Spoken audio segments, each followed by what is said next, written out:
A widow stood alone in a hole she had carved from the earth, her fingers wrapped around a rusted spade, her face streaked with mud and sweat, and something harder than both. Above her, the skeleton of a fallen cottonwood stretched across the sky like the ribs of some ancient beast. And beyond that, a wind was building, the kind of wind that carried winter in its teeth. She drove the spade down. The blade bit into clay the color of old blood. She pried loose a chunk the size of her fist, tossed it onto the growing pile behind her, and drove the spade down again. No one knew she was here. No one cared. The town had already buried her in its collective memory, filed her away under the heading of women who had come undone, women who had wandered off to die quietly so that decent folk would not have to watch. She was a problem that had solved itself by disappearing. But she had not disappeared. She had begun to dig. And the reason she was digging, the reason her hands bled and her back screamed and her heart beat with a fury that frightened even her, that reason had started weeks earlier on a dusty main street under a September sun when a man she had trusted placed $20 in her palm and told her it was all she deserved. The coins had been cold. She remembered that. Cold against skin that was already numb from a grief so large it had swallowed everything else. Appetite, sleep, the ability to feel the sun on her face. For 8 years she had been a wife. She had polished the oak dresser every Sunday until it gleamed like something precious. She had mended shirts by lamplight while the house ticked and settled around her. She had held her husband's hand through the long nights when the sickness stole his breath, one rattle at a time. And she had pressed her lips to his forehead when the last rattle came and did not leave. 8 years, $20. Silas Whitmore would not look at her when he said it. That was the detail that lodged in her chest like a splinter, not the amount, not the lie about debts larger than anyone realized, not the practiced tone of a man who had rehearsed his betrayal in the mirror. It was the way his eyes slid sideways, finding the hitching post, the water trough, the edge of a roof, anything at all that was not her face. The claim is settled, Cora. His voice had carried across the street, public enough to make it official, loud enough that everyone within earshot became a witness. Rowan's debts were considerable. You should go back east. There is nothing for you here. Behind him, his wife sat on a wagon loaded with furniture. Good furniture. Heavy, well-made furniture that Cordell Ashford recognized the way a mother recognizes her own child's cry in a crowd. Instantly, viscerally, with a recognition that bypassed thought and went straight to the marrow. The oak dresser she had polished every Sunday for 8 years. The brass bed frame where Rowan had drawn his final breath, where she had lain beside him in the dark, listening to the terrible music of his lungs. A rocking chair he had built with his own hands the winter before the sickness came, when he still believed he had decades left, when he still talked about children and gardens and the land out west that would someday be their future. All of it stacked on Silas's wagon like cargo, like goods being hauled to market. The townspeople had gathered. Not many. The settlement was not a large place, but enough. They stood on the wooden sidewalks and in the doorways of shops, watching with the flat, unblinking curiosity of people who have come to witness something inevitable. A widow unmade. A woman brought low. the natural order of things asserting itself, as it always did, as it always would, because a woman alone was a woman defeated, and everyone knew it. Prudence Holloway, wife of the feed store owner, stood with her arms crossed and her chin tilted at that particular angle that communicated both pity and satisfaction. The angle of a woman who had made safe choices and wanted the world to confirm she had been right. "Poor thing," she murmured to the woman beside her. "But honestly, we all saw this coming." A woman with no family, no people? What did she expect? The man from the livery stable shook his head slowly. The woman who ran the boarding house pressed her lips together and looked away, not from compassion, but from the discomfort of watching something unseemly, like a horse being put down in the street. Cordell felt the weight of their eyes. She felt the coins pressing crescents into her palm, marking her skin with the shape of her own dispossession. She felt the September sun on the back of her neck, warm and indifferent. The same sun that had shone on her wedding day, and on the day Rowan died, and on every ordinary Tuesday in between. And she felt something else. It started in her stomach, a hot, spreading thing that was not grief and was not fear. It climbed her spine like a vine finding a wall. It straightened her shoulders. It dried her eyes. It settled behind her ribs like a coal that someone had blown on, and it glowed. Later, she would not be able to name it precisely. It was not courage, because courage implies the absence of despair, and she was drowning in despair. It was not defiance, because defiance implies an audience, and she had already stopped caring what anyone in this town thought of her. It was something rawer, something older, something that had been sleeping inside her for 30 years, planted there by a man with calloused hands and a voice that smelled of pipe smoke, and was only now beginning to wake. She nodded once. The gesture was so small, so complete, that Silas blinked. He had prepared himself for tears. He had prepared for accusation, for pleading, for the public spectacle of a woman falling apart so that he could play the reluctant rescuer, the reasonable man forced into difficult decisions. He had not prepared for this quiet, devastating acceptance. "Cora, I want you to know that the deed to the land." Her voice came out steady, flat, like a door closing on a room she would never enter again. "What?" "The deed, the 300 acres, Rowan's claim." Something shifted behind Silas's eyes, a flicker of calculation, fast and sharp, like a card player realizing he has shown his hand too soon.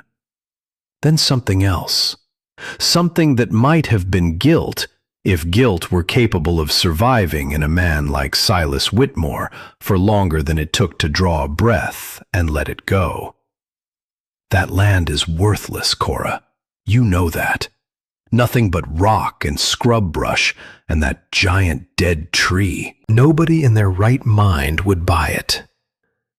"Then you will not mind giving me the deed?" He hesitated. The pause lasted 3 heartbeats too long. Long enough for the watching crowd to shift, for a murmur to pass through them like wind through dry grass. Then he reached into his coat and produced a folded paper, weathered at the edges, soft from handling. "It will not do you any good. You cannot work that land alone. A woman cannot." She took the deed from his hand before he could finish the sentence. She tucked it into her dress without looking at it, the way someone puts away a loaded gun, carefully, and without taking their eyes off the person in front of them. And then she turned her back on Silas Whitmore, on his wagon full of stolen furniture, on his wife, who would not lift her eyes from her own folded hands. She turned her back on the watching crowd, on Prudence Holloway and the liveryman and the boarding house woman and every soul in that dusty little town who had watched a woman be robbed in broad daylight and done nothing but adjust their hats and wait for the show to end. She began to walk west. The crowd watched her go. A few shook their heads. Someone laughed, a short, uncomfortable sound. Prudence Holloway clucked her tongue and delivered the verdict that would echo through the settlement for months. Losing her husband broke her mind. She will be dead before the first snow. No one followed. No one called out. No one offered a horse, a meal, a word of kindness, a single gesture that might have cracked the shell of silence she had built around herself. She walked, and the town let her go, and the distance between them grew with every step until the buildings shrank to toy size and then disappeared altogether, swallowed by the land. The road was not really a road. It was a suggestion, a faint impression in the grass that wound between boulders and across dry creek beds, climbing gradually as the flatland gave way to rougher terrain. Scattered pines appeared, thickened into groves, thinned again. The light changed as she walked, softening as the sun dropped toward the western ridge, and the shadows of the pines stretched long and blue across the rocky ground. 6 miles. That was the distance between the town and the claim. 6 miles that felt like 60, that felt like the distance between the person she had been that morning and the person she was becoming with every painful step. Her shoes were city shoes, thin-soled and buttoned at the ankle, meant for wooden floors and church aisles. Blisters formed before she had covered 2 miles. They swelled into domes of clear fluid, broke, wept, and reformed. Each step was a small negotiation with pain. She kept walking. The pain was almost welcome. It was specific, locatable, something she could point to and say, "This hurts here." Unlike the other pain, the one that had no edges and no bottom and no name. She thought about Rowan as she walked. Not the Rowan of the final months, hollowed out and gray, his body consuming itself from the inside, his once strong hands grown so thin she could see the bones working beneath the skin when he reached for his water glass. She thought about the Rowan she had married, the way he folded his handkerchief into a perfect square every morning, a small ritual of order in a disordered world. The way he called her Cora when he was happy, and Cordell when he was serious, and the way she had always known which version of herself he needed, simply by listening for which name he used. She thought about the last morning that had felt normal, a Sunday in early spring. She had been polishing the oak dresser, the same dresser that now sat on Silas's wagon, that was probably already sitting in Silas's parlor. And Rowan had been watching her from the rocking chair by the window, his pipe unlit, his face soft with something she could not read. "That land out west," he had said. "The claim." She had not looked up. Her cloth moved in slow circles across the grain of the oak. "You and that land. Someday you will understand why it matters. Tell me now. He had smiled. That gentle, infuriating, beautiful smile he gave when he knew something he was not ready to share. When he was holding a secret the way a child holds a firefly. Carefully, with cupped hands, reluctant to let the light escape too soon. Because the land knows things, Cora. Your father knew things. Trust me. Wait and see. She had let it go. There were shirts to mend and bread to bake, and 100 small tasks that made up the architecture of an ordinary Sunday. She did not press him. She did not sit down beside him and say, "Tell me everything. Tell me now. Because someday you will be gone, and I will be standing in a street with $20 in my hand, and I will need to know." You do not do that when you believe you have time. You do not memorize the shape of someone's hands when you assume those hands will always be there. The sun was beginning to set when she crested the last ridge and looked down at what her husband had left her. 300 acres of nothing. That was what the land looked like in the fading light. A vast, rolling emptiness where rocky outcroppings broke through thin soil like bones through skin. Scrub brush huddled in the hollows as though trying to hide. A few twisted pines clung to slopes too steep for anything else, their roots gripping the stone like fingers. No grass worth grazing. No timber worth logging. No creek, no spring, no obvious sign that water had ever touched this ground. And in the center of it all, the tree. The cottonwood must have been magnificent once. 100 years of slow, patient growth had built a trunk 6 feet across and branches that spread 70 feet in every direction. A green cathedral rising from barren land, a monument to the stubbornness of living things. Something had brought it down. A storm, perhaps. Lightning. The slow accumulation of years. Whatever the cause, the fall had been catastrophic. The root ball had ripped free of the ground like a giant pulling its fist from the earth, leaving a pit deep enough to stand in, surrounded by walls of compressed soil and shattered stone and roots as thick as a man's thigh, reaching out in every direction like the fingers of a hand that had lost its grip on the world. The townspeople called this place Rowan's Folly. They shook their heads and used it as a cautionary tale.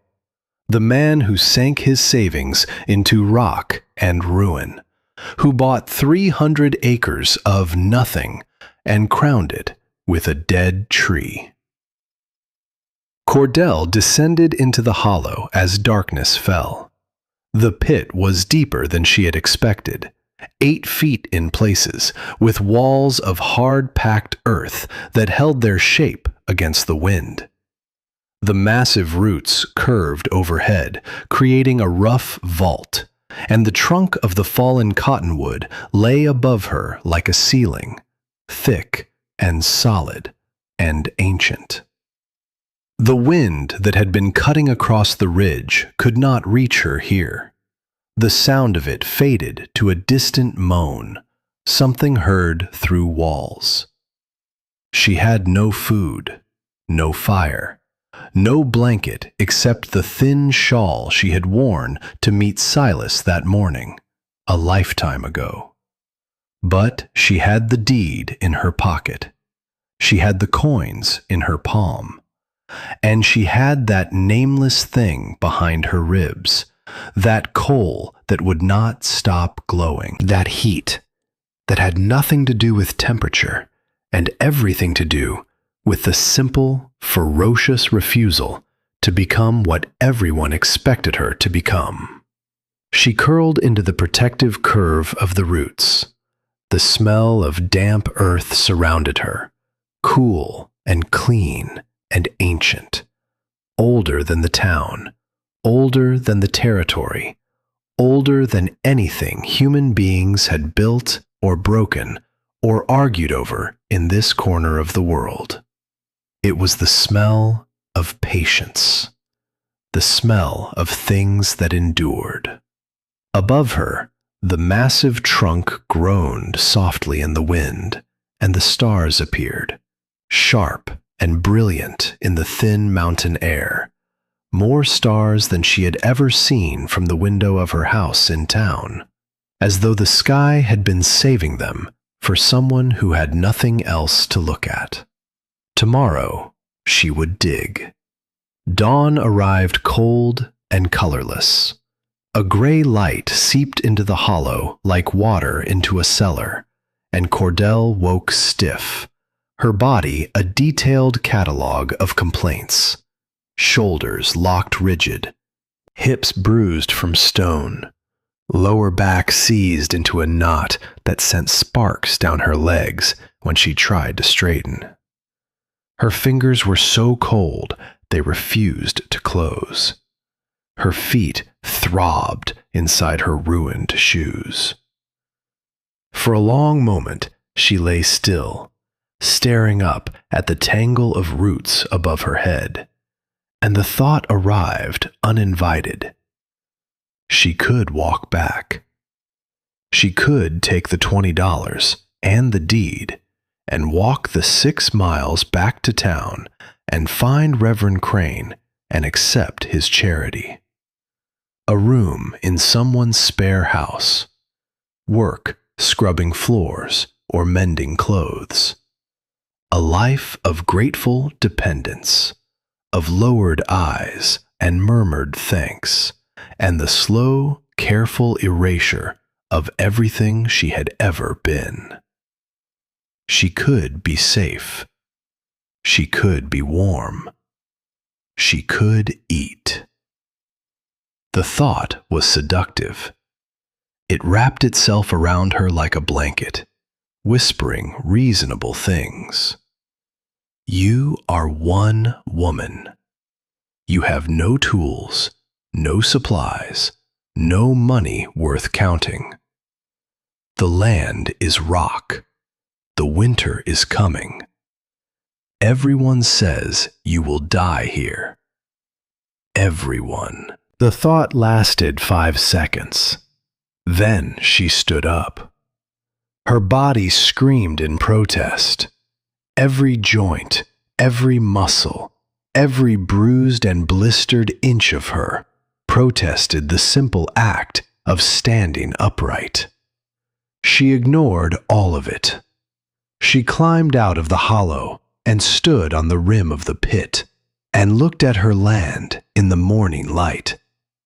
The sun had just crested the eastern ridge, painting the rocks in shades of gold and amber. A hawk circled somewhere high above, riding the first thermals of the day, and its cry reached her, thin and sharp and solitary, the sound of a creature that had learned to hunt alone. 300 acres. Hers. She began to explore. The main feature was the tree. The cottonwood lay across the property like a spine, its trunk running roughly east to west. The root ball at the eastern end had created the hollow where she slept.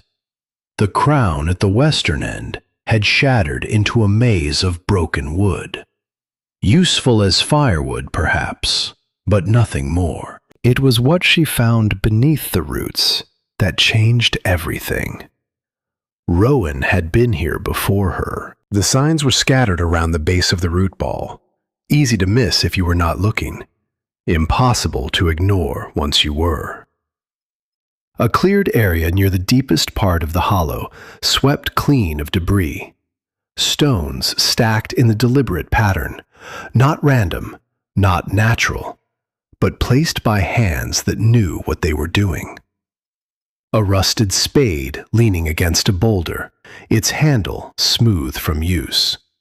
And buried beneath a flat rock, wrapped carefully in oilcloth to keep out the damp, a tin box no larger than a hymnal. Her hands trembled as she pried it open.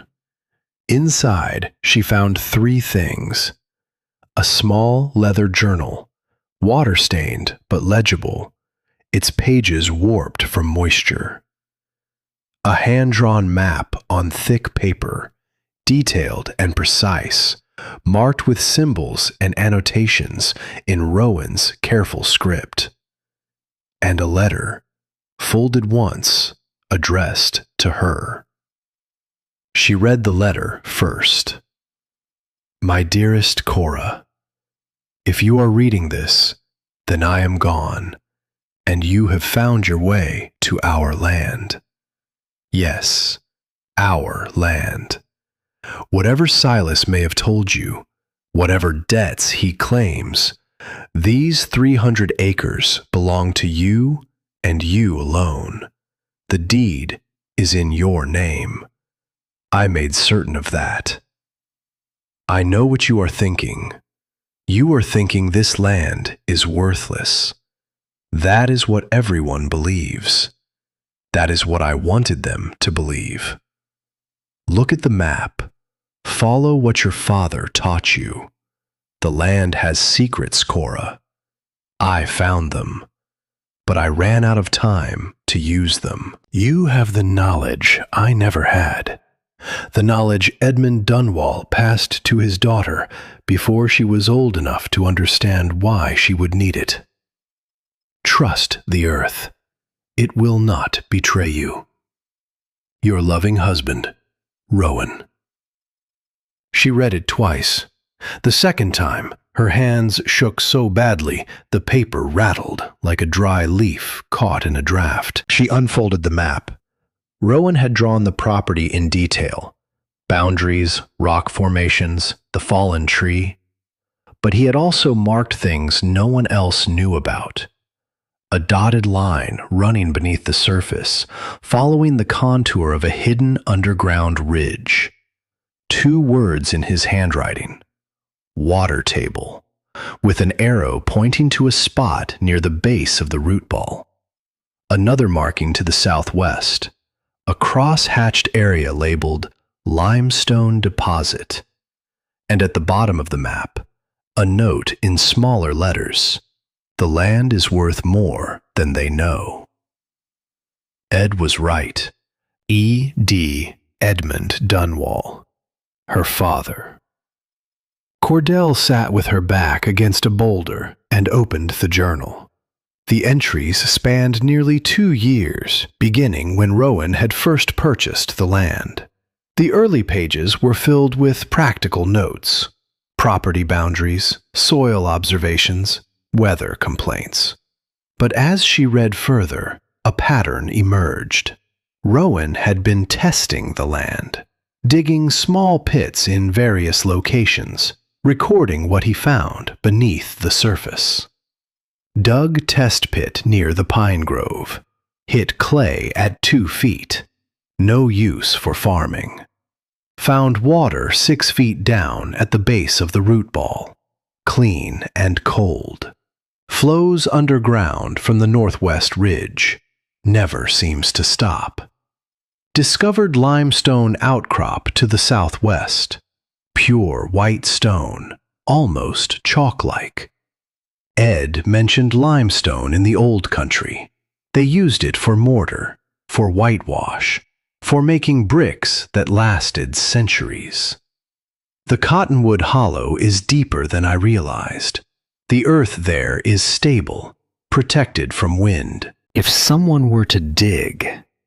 The final entry was dated in a hand that trembled across the page, the letters uneven, the ink blotted where the pen had paused too long.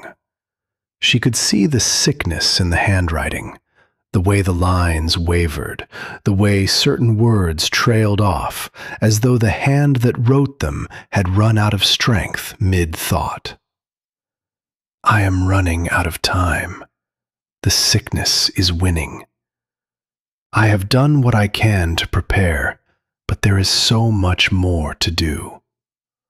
Cora must finish what I started. She has her father's knowledge. She knows how to read the earth.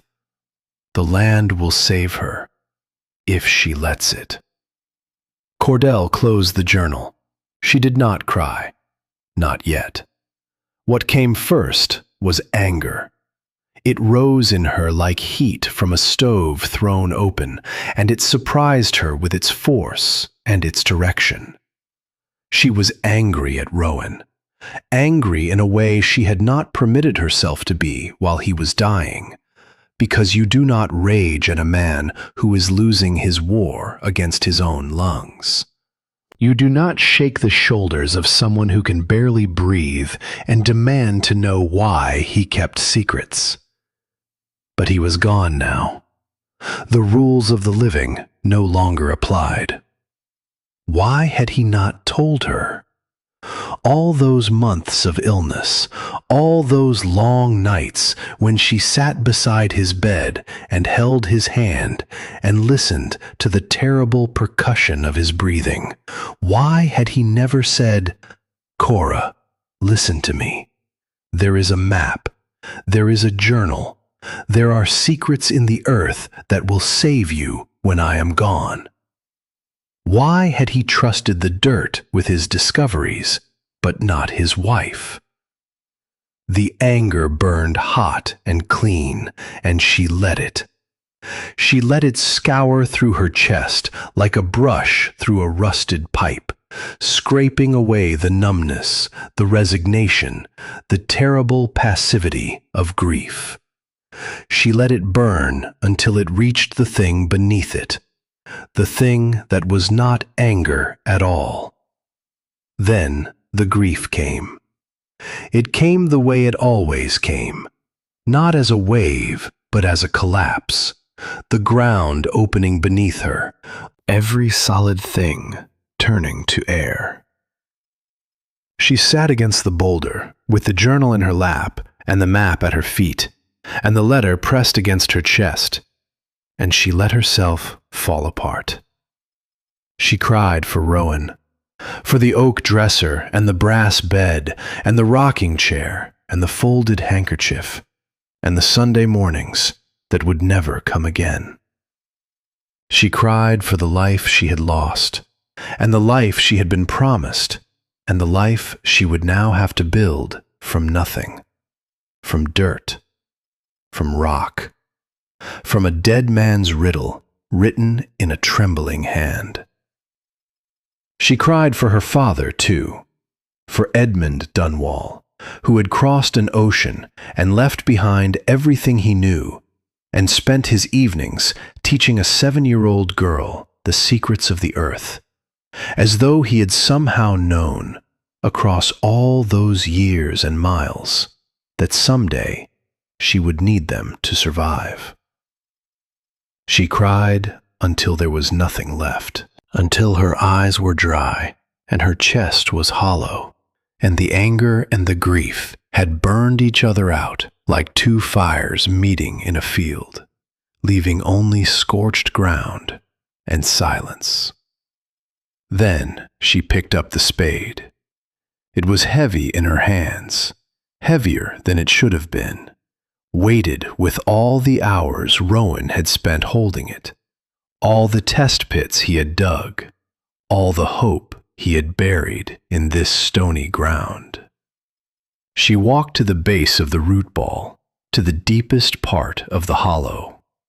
Above her, the massive trunk formed a natural roof 10 feet overhead. The roots curved around her like the walls of a room that the earth itself had built. Her father's voice came back to her then, reaching across 20 years and 3,000 miles. Edmund Dunwall, tin miner from the old country, sitting by the fire in their small house, his daughter on his knee, his hands scarred from rock, his voice low and steady, The voice of a man who had spent his life underground and had learned to speak in tones that did not disturb the silence of deep places. The ground holds heat in winter and cool in summer, Cora. 6 feet down, the temperature holds steady all year round. Does not matter if there is a blizzard or a heat wave above. The old miners knew this before anyone put a name to it. They built their homes half underground, used the earth itself as a blanket. A person with a good dugout and a small fire could survive any winter. She had been 7 years old. She had not understood why a tin miner's daughter in a small town needed to know how to live inside the earth. She had thought they were stories, just stories, harmless as bedtime tales, told by a man who smelled of pipe smoke and damp wool, and the particular metallic tang of someone who has spent decades breathing stone dust. She understood now. She understood why he had taught her to read the color of clay, to feel the difference between soil that would hold and soil that would slip, to listen for water the way a doctor listens for a heartbeat, with patience, with attention, with the understanding that what you are looking for is hidden but not absent.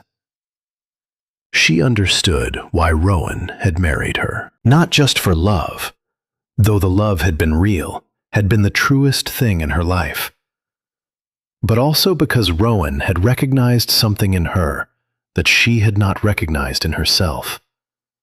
The daughter of a man who knew the earth, the keeper of knowledge that had been passed down through generations of miners and builders, knowledge that had nothing to do with books or schools or the opinions of men in clean shirts, and everything to do with the simple, ancient, unshakable fact that the ground beneath your feet will save you if you know how to ask. Cordell Ashford drove the spade into the earth.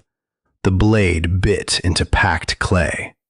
She felt the shock travel up through the wooden handle, through her palms, into her shoulders and down her spine.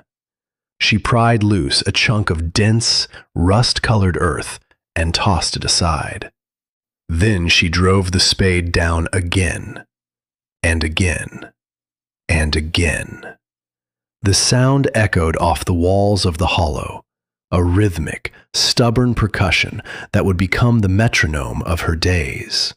Metal against earth, will against stone.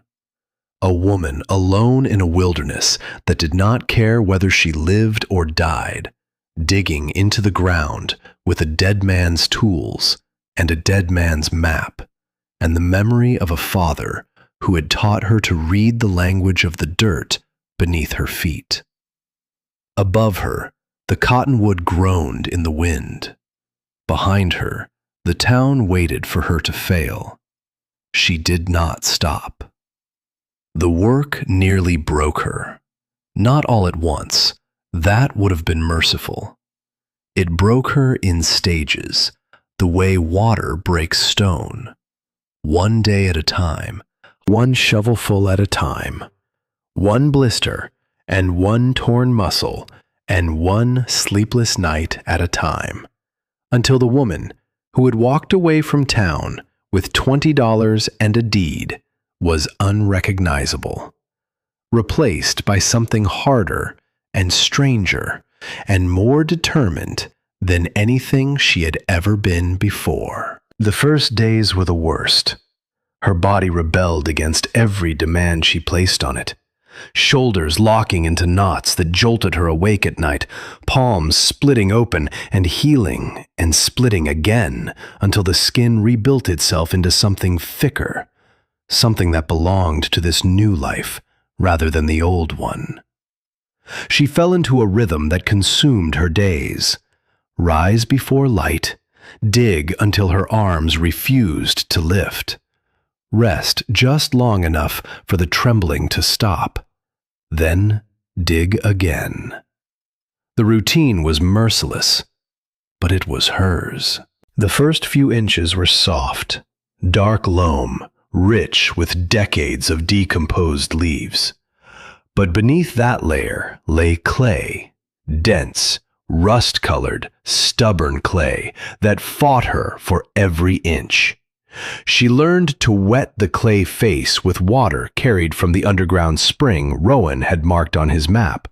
The moisture softened the surface enough to shave away thinner layers, cleaner cuts.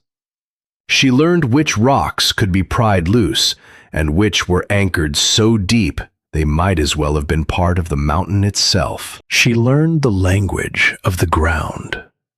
By the end of the first week, she had carved a space roughly 6 feet by 8, deep enough to stand upright in the center.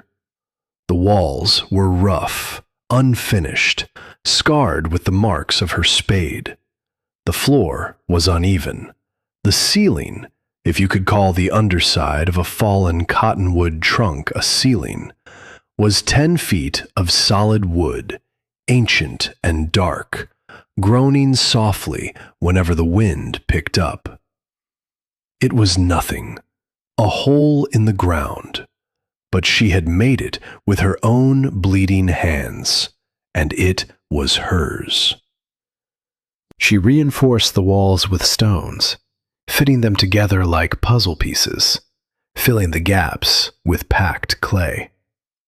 She carved a narrow drainage channel along one side to keep water from pooling when it rained. She discovered a natural fissure in the rock face at the back of the shelter, a crack that ran upward through the earth like a crooked chimney, and spent 2 days clearing it of debris, scraping away dirt and pebbles with her fingers until she could feel air moving through it. A flue. Crude, imperfect, but functional. The first fire she lit inside was a small miracle. The flame was tiny, just a handful of dry twigs and bark, barely enough to warm her hands. But the smoke rose obediently into the fissure and disappeared. The stone walls drank in the heat and held it, radiating warmth back into the small space long after the fire had burned to embers. The temperature inside the shelter climbed to something almost comfortable, even as frost began to paint the ground outside. Her father had been right. The earth was a blanket. You just had to know how to wrap it around yourself. The dog came on the 9th day. Cordell was hauling dirt, her 47th trip of the day, though she had stopped counting after 30, when she noticed the shadow at the edge of her firelight. The sun had set an hour earlier, and she had built a small fire near the entrance to the shelter, partly for warmth, and partly because the dancing flames kept her company in the vast, indifferent darkness that surrounded her on all sides. The creature watching her was barely recognizable as a dog. Matted fur hung from a skeletal frame in clumps, like moss from a dead tree. Ribs showed through the skin like the bars of a cage. One ear was torn, and old scars marked its muzzle. The marks of fights lost, or fights won at too high a cost. But its eyes were bright, watchful, hungry, desperately alert, but not dangerous, not threatening, just hoping. Cordell's first instinct was to chase it away. She had nothing to spare. The rabbit she had snared that morning, her first successful catch after 6 failures, would barely feed herself. Every scrap of food was precious. Every calorie was currency. But the animal did not move. It stood at the edge of the firelight, trembling slightly, its tail tucked between its legs. A portrait of desperate hope, so naked and so familiar that it stopped her where she stood. She knew that look. She had worn it herself, standing in the street, with $20 in her hand. Cordell sighed. The sound made a small white puff in the cold October air. She tore off a piece of rabbit meat and tossed it. The dog snatched it from the air and swallowed without chewing. Then it took one hesitant step forward, its eyes locked on hers, its whole body a question. "That is all there is," she said. Her voice was rough from disuse. She had not spoken aloud in over a week, and the words felt strange in her mouth, like a tool she had forgotten how to hold. The dog lay down just outside the ring of firelight, a shivering, watchful shape in the darkness. By morning, it was still there. She named him Shadow, for the way he trailed her silently as she worked, always present, never in the way, never begging, never barking. Just there, a second heartbeat in the vast emptiness. At night, he curled near her feet in the growing shelter, a small, warm weight against the darkness. And for the first time since Rowan died, Cordell did not feel entirely alone. One night, she woke gasping from a dream. Rowan, standing at the edge of the hollow, calling her name, reaching for her with hands that dissolved into smoke as she reached back. She lay in the dark, her heart hammering, and Shadow pressed his nose against her palm. Warm, alive, present. She wrapped her fingers around his muzzle and held on, and the dream loosened its grip, and after a while, her breathing slowed. It was not enough. A dog was not a husband, not a friend, not a conversation or a held hand or a voice saying, "You are not alone." But it was something. And sometimes something is the difference between holding on and letting go. Old Ezra Calhoun arrived on foot one cold morning when the aspens had begun to turn, their leaves going gold at the edges like pages of a book left too long in the sun.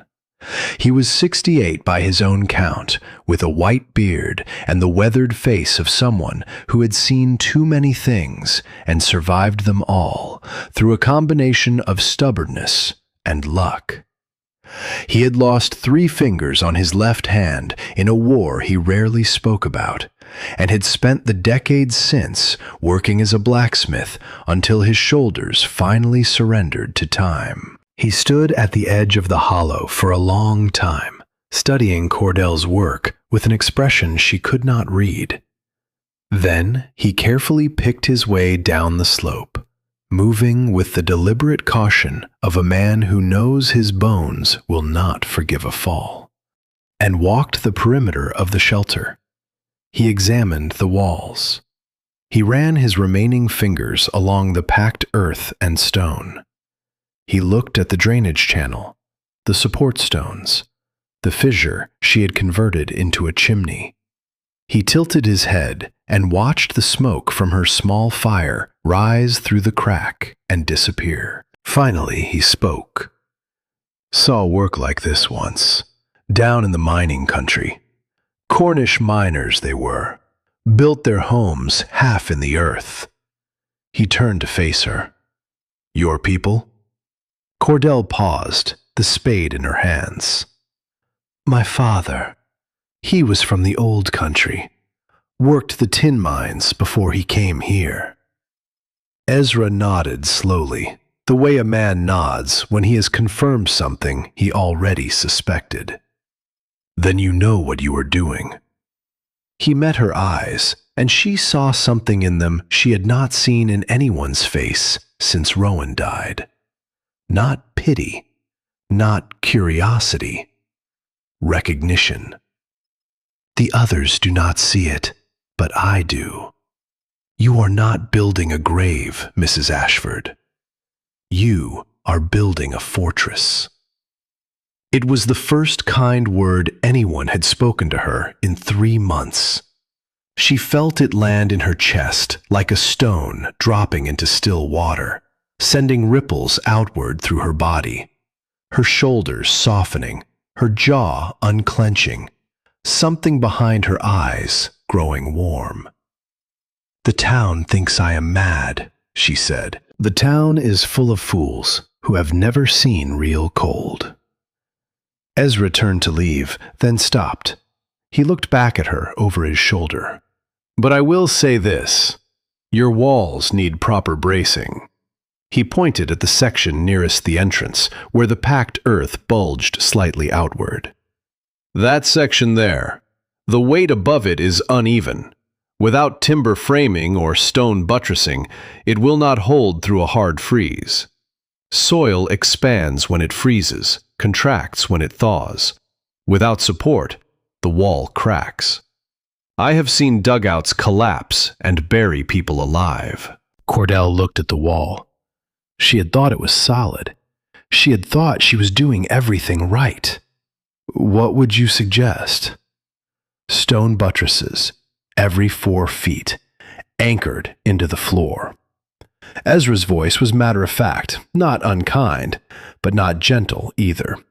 The voice of a man stating facts, not offering comfort. "You have good instincts, Mrs. Ashford, but instinct without engineering gets people killed." He left without waiting for a response, his old bones carrying him back toward town. Cordell watched him go. Then she looked at the wall he had pointed to, really looked at it, and saw the bulge she had not noticed before. The slight outward lean, the hairline crack running from floor to ceiling like a vein beneath skin. He was right. She had almost made a mistake that could have killed her. She spent 3 days rebuilding that section, hauling stones from the creek bed half a mile away, fitting them together into crude buttresses, anchoring each one into the hard-packed floor. When she was finished, the wall was solid. She checked every other section, found 2 more spots that needed reinforcement, fixed them both. The shelter grew stronger because someone had told her it was not strong enough. October deepened. The nights grew longer and sharper.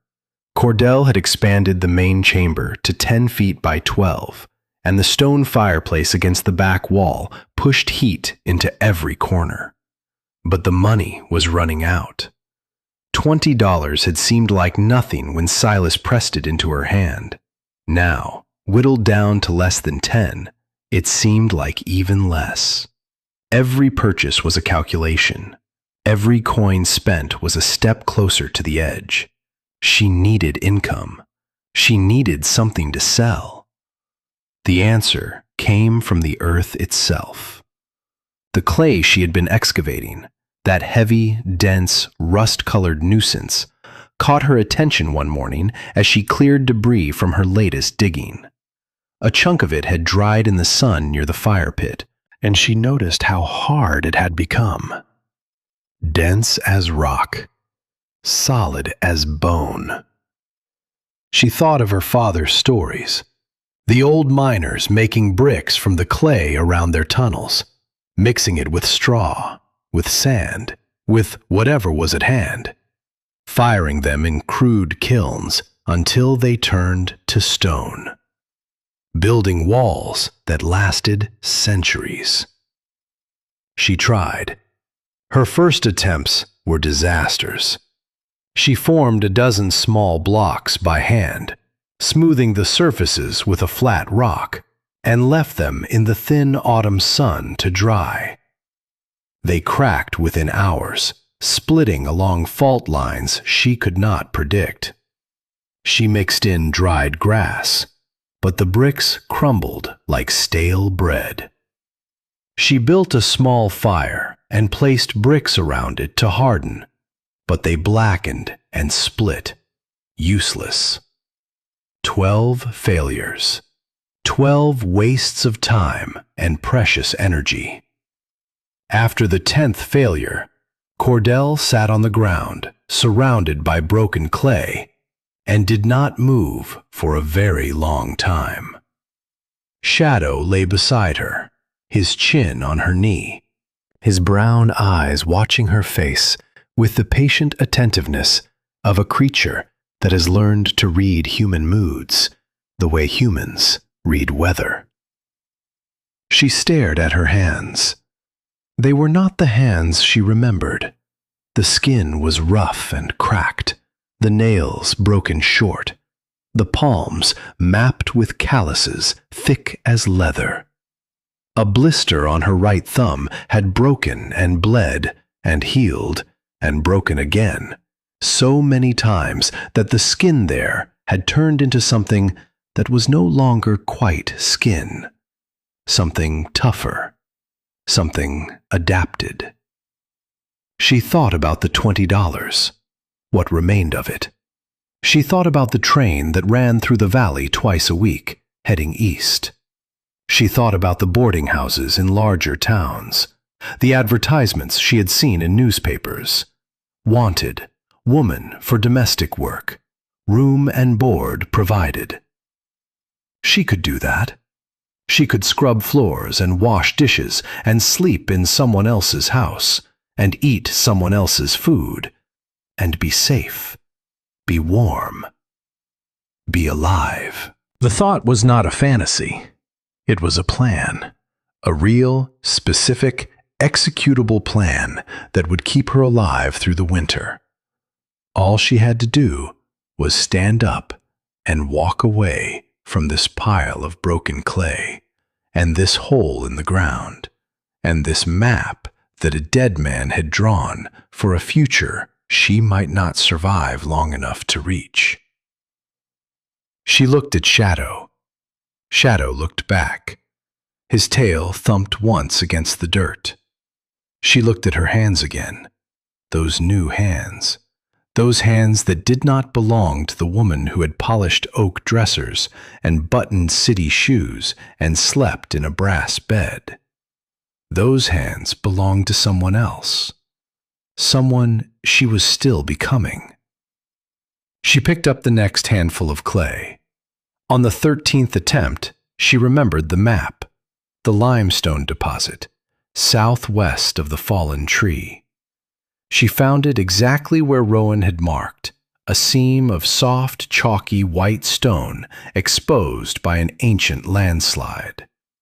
She spent a full day pulverizing the stone into fine powder, using a heavy rock as a pestle, grinding until her arms shook and her shoulders burned. She mixed the powder with wet clay, kneaded it until her fingers cramped, and formed 6 new bricks. She built a small kiln against a rock wall, loose stones and clay for mortar, a narrow opening for fuel. Placed the bricks inside, built a slow fire, sealed the entrance. For 2 days she kept the fire burning, feeding it through the small opening, not knowing whether she was creating tools or wasting fuel she could not afford to waste. On the 3rd morning, she let the kiln cool and carefully dismantled it. The bricks were not pretty.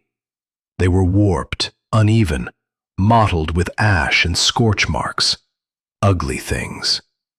But when she tapped one with the flat of her spade, it rang with a clear, solid tone. She struck harder. It did not break. She picked it up and threw it against a boulder. It bounced off and landed in the dirt, intact. Not a chip, not a crack. She held it in her hands and felt its weight, its density, its refusal to be destroyed. It was the ugliest, most beautiful thing she had ever made. Elijah Marsh examined the bricks without expression. The owner of the mercantile store was a lean, severe-looking man with spectacles perched on his nose and gray hair pulled back from a weathered face that seemed incapable of surprise. He turned one of the bricks over in his hands, testing the weight, feeling the texture. Then he took a small hammer from beneath the counter and gave it a sharp rap. The brick held. "They are ugly," he said. "They are strong," Cordell replied. Marsh grunted.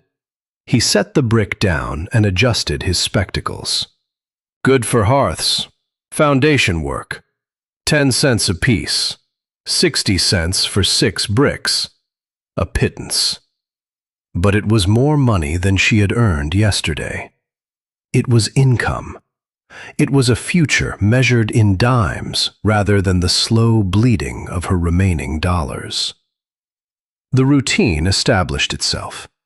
Twice a month, Cordell appeared in town with a dozen bricks loaded into a makeshift sled that Shadow helped her pull, leaning into a rope harness she had fashioned from scraps. The 6 miles felt longer walking toward the town than it did walking away. The town pulled at her like a wound that had not fully healed, and every visit reminded her of what she had lost and what she had been. But the transactions at Marsh's store were brief and professional. He never asked unnecessary questions. He never offered pity. He examined each brick, paid a fair price, and moved on. Something in that economy of interaction was a comfort. The absence of judgment, the simple language of commerce. Not everyone in town shared Marsh's restraint. Reverend Josiah Crane appeared at the hollow one gray afternoon, his black coat snapping in the wind, his Bible clutched in one hand. He stood at the edge of the excavation and looked down at Cordell with an expression of profound concern that had something harder underneath it. The concern of a man who believes he speaks for God and has found someone who is not listening. "The Lord did not create women to dig in the dirt like moles, Mrs. Ashford. You are defying the natural order. The church is prepared to offer you a room, proper employment. There is no shame in accepting help." Cordell continued packing earth into the wall. She did not look up. "I do not need charity, Reverend. I have land. I have shelter. I have work to do." "You have a hole in the ground." His lip curled. "You are building yourself a grave." "Then you will not have far to carry me when I die." The Reverend stared at her for a long moment. Then he left without another word. The Pruitts came the following week. Thaddeus Pruitt was the largest cattle rancher in the county, a big man with a booming voice and opinions on everything. His son Barrett rode beside him, 19 years old, full of the arrogance that came with being the son of wealth. They did not dismount.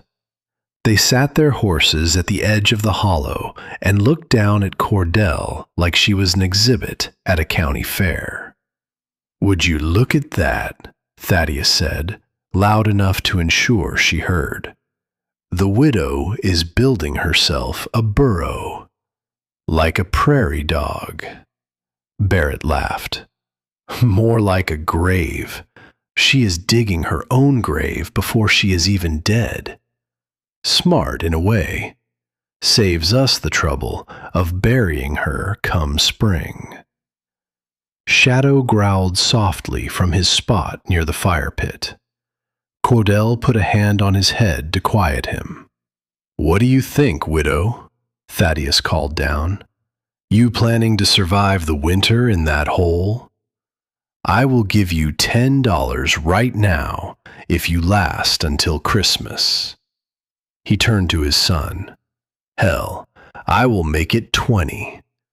$20 says she is dead or gone by the new year. Any takers?" They rode away laughing, the sound bouncing off the rocks and fading slowly into the distance. Cordell did not stop working. She did not look up, but she heard every word, and every word went into the wall she was building. Not the wall of earth and stone, but the other wall, the invisible one inside her chest, the one that grew higher and harder with every insult, and would not come down until the people who had laughed were the ones asking to be let in.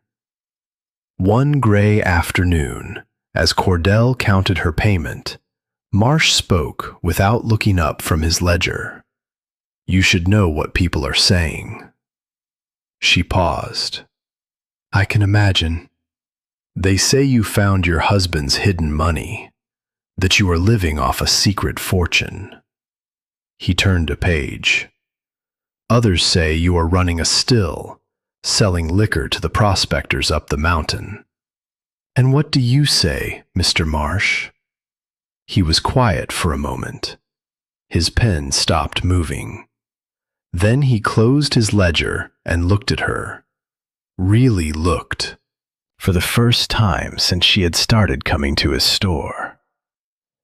"I say that anyone who has watched you haul bricks through 6 miles of bad road in October is not living off hidden money." He adjusted his spectacles. "I also say that there is more to your land than most people know. There is always more to every story." True enough. He hesitated, and the hesitation was unlike him. Marsh was a man who dealt in precision, who measured twice and spoke once. Then, in a lower voice, "You should also know that Malcolm Hargrove has been asking about your land." The name landed like a slap. Malcolm Hargrove, the cattle baron who owned half the county, the man Silas had been gambling with, the man whose debts had given Silas the excuse to rob her blind. What kind of questions? Questions about the deed, about water rights, about whether anyone has verified your claim. Marsh's jaw tightened, and something old and angry moved behind his eyes. "I have seen Hargrove take land before, Mrs. Ashford. He is patient. He waits for people to fail, then moves in with lawyers and paperwork. Why are you telling me this?" Marsh removed his spectacles and cleaned them with slow, deliberate movements.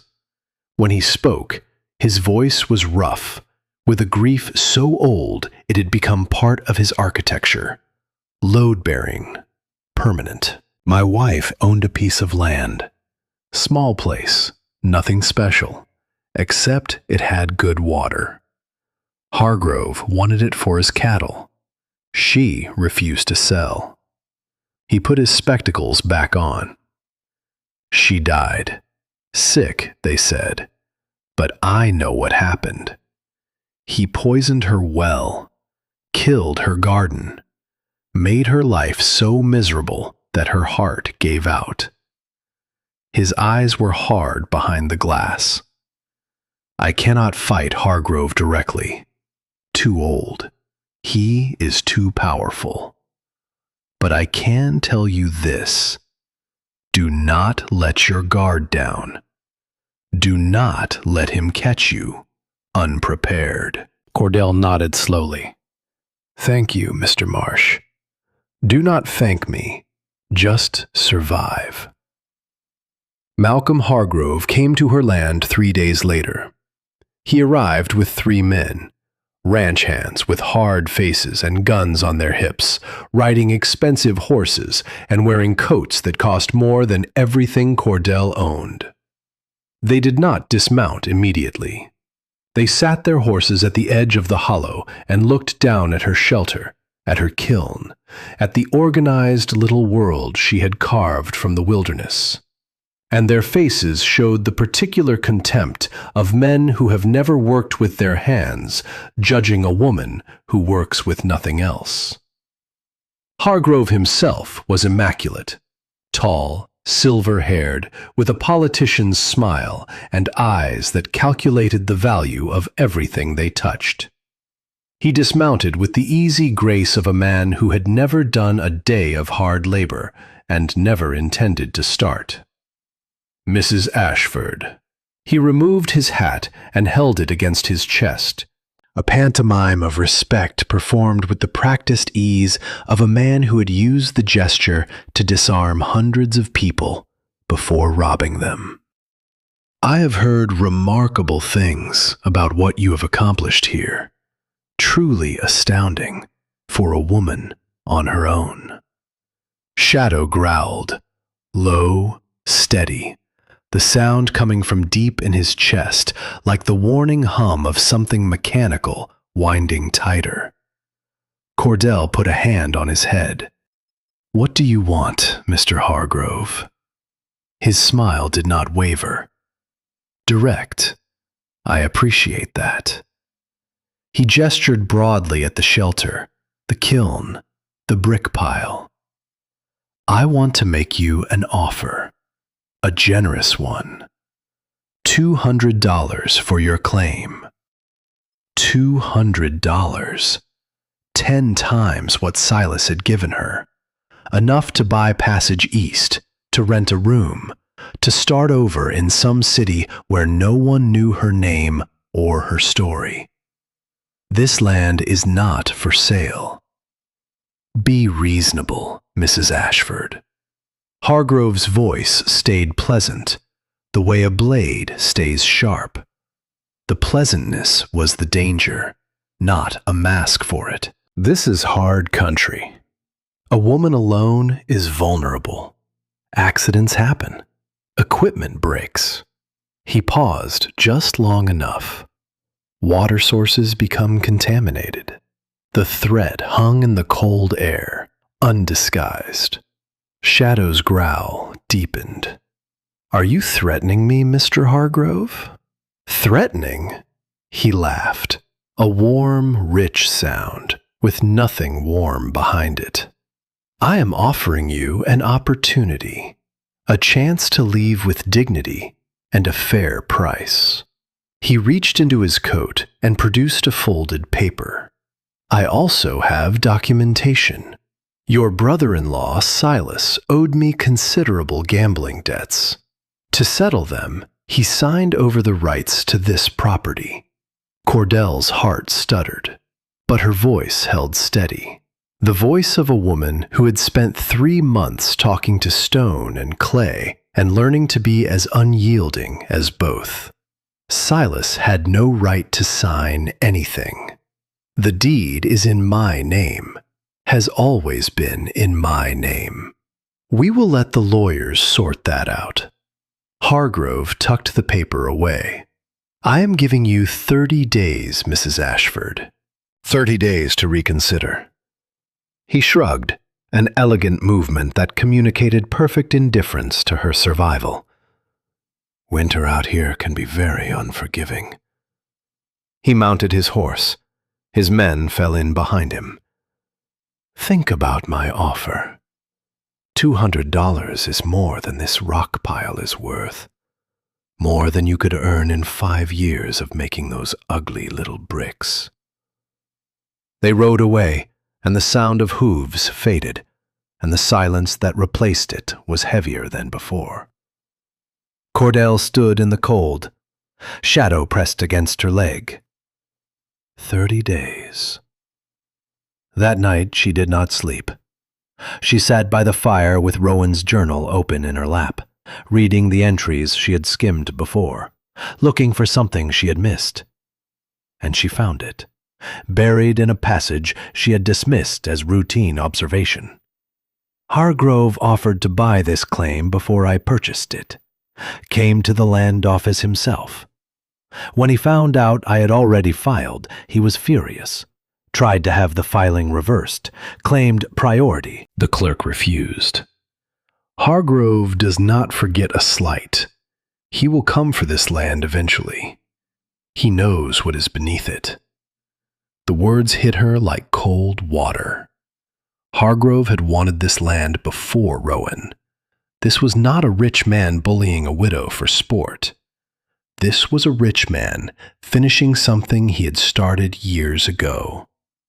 The land was worth something real, something Hargrove understood, and every offer, every threat, every dollar he placed on the table was proof. She closed the journal. By the light of her lantern, she began to build. Using her own ugly bricks and a mortar of clay and limestone dust, she started constructing a low wall around the entrance to her shelter.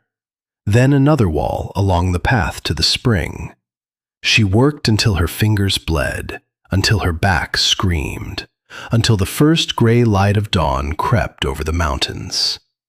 It was not much, a few feet of brick, barely knee-high, but it was a line drawn in the dirt, a declaration made in mortar. This was her ground. She would defend it. Ezra Calhoun appeared 2 days later and stood at the edge of the hollow, looking at the new walls with an expression caught between admiration and exasperation. What exactly do you think knee-high bricks are going to stop? Nothing.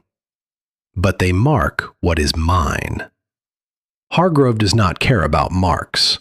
He cares about leverage, legal leverage. Ezra's voice was sharper than she had heard it before. You need a lawyer, Mrs. Ashford. You need someone who can challenge that forged document in a courthouse. You need to fight this with paper and precedent, not with masonry. I do not have money for a lawyer. Then find someone who will work on contingency. Find a newspaper. Find a territorial judge. Find anything other than... He gestured at the walls. This is what I have. Cordell's voice was quiet but immovable. I have bricks. I have land. I have a deed with my name on it, and a shelter that will stand when his barns collapse. That is how I fight. It is not enough. We will see. Ezra stared at her. His jaw worked. For a moment she thought he was going to argue further, and part of her wanted him to, because the argument kept her sharp, kept her from sinking into the quicksand of doubt that waited at the edges of every decision she made. Instead, he turned and walked away without another word. She watched him go and felt the silence close around her like water. Shadow whined softly and pressed against her leg. She put her hand on his head, but did not take her eyes off the place where Ezra had disappeared over the ridge. Had she made the wrong choice? Was she being stubborn when she should be strategic, brave when she should be smart? Ezra had survived a war. He understood threats in ways she did not. Maybe he was right. Maybe bricks and determination were not enough against a man who owned judges and bought lawyers the way other men bought cattle. She stood there until the sun went down, turning the question over in her mind like a stone in her hand, feeling its weight, its edges, its refusal to become anything other than what it was. Then she went back to work. The sabotage began 3 days later. Cordell found her snares first. All 12 of them, sprung and cut. The wire sliced cleanly, deliberately, with a tool meant for the purpose. The wooden toggles smashed. Not the work of an animal or the carelessness of weather. A human act. A message. 2 days after that, her clay pit, the good one, the one with the purest deposit, was filled with cattle dung. The stench hit her from 30 yards away, and when she reached the pit, she found it deliberately fouled from edge to edge. Useless. Weeks of careful excavation destroyed in a single night. She found hoof prints in the mud around the pit. Distinctive marks. Horseshoes with an unusual pattern she had noticed when Hargrove's men had ridden to her property. A pattern you would not see unless you were looking for it. Unless you had been taught by a father who read the ground the way other people read books. Rage burned through her, white and clean and useless. She wanted to ride to town and scream her accusations from the steps of the Mercantile. She wanted to drag Hargrove before a judge and force him to look at the hoof prints and the sliced wire and the ruined clay pit and explain himself. But she knew. She had no proof that would satisfy a court. Hoof prints in mud were not testimony. A rich man's word against a widow's word was not a contest. It was a foregone conclusion. So she did what she always did. She adapted. She found a new clay deposit, hidden in a thicket of scrub oak, farther from the main trails. Harder to reach, but also harder to find. She set new snares in locations no one else knew about, deeper in the brush, marked only by stones she arranged in patterns her father had taught her. Patterns that looked random to anyone who did not know the code. She and Shadow began patrolling the property twice a day, walking the perimeter, watching for tracks, for broken branches, for any sign that someone had crossed her boundary. And then, on a cold morning, when the sky had turned a peculiar shade of gray, a flat, heavy gray that seemed to press down on the land like a hand pressing on a chest, Ezra Calhoun appeared at the edge of her hollow. He carried a new chisel in his right hand. He did not offer it. He simply walked down into the hollow, set the chisel on a stone near the entrance, and began examining the wall she had reinforced 2 weeks earlier. He pressed his palm against it, tested the mortar with his thumbnail, checked the buttresses he had recommended. Then he knelt beside the section nearest the entrance and started fitting a new stone into a gap she had not noticed. They worked side by side for an hour without speaking. The silence between them was different from the silence of the previous visit, not the silence of disagreement, but the silence of two people who have said everything that needs saying and have moved on to the language of labor, which has no words and needs none. When the stone was set and the mortar packed tight, Ezra stood and brushed the dirt from his knees. "I still think you need a lawyer," he said. "I know." He looked at the sky. That flat, heavy gray. He studied it for a long time, and something changed in his face. A tightening around the eyes, a stillness that spread from his forehead to his jaw, like ice forming on a pond. "I have only seen a sky like that once before," he said quietly. "A long time ago, before one of the worst winters anyone had ever lived through." He turned to Cordell. "You have enough food? Enough fuel?" "Enough for a while." "Make it longer." He hesitated, and for the first time since she had known him, she saw something that looked like fear cross the old man's face. Not fear of an enemy or a courtroom or a man with a gun. Fear of something larger, something that could not be argued with or outsmarted or outlasted. "Something bad is coming, Mrs. Ashford. Something very bad." He left without saying goodbye. Cordell watched him go, then looked at the sky herself. That gray, that pressing, suffocating, sourceless gray that seemed to come from everywhere and nowhere, as though the atmosphere itself had decided to hold its breath.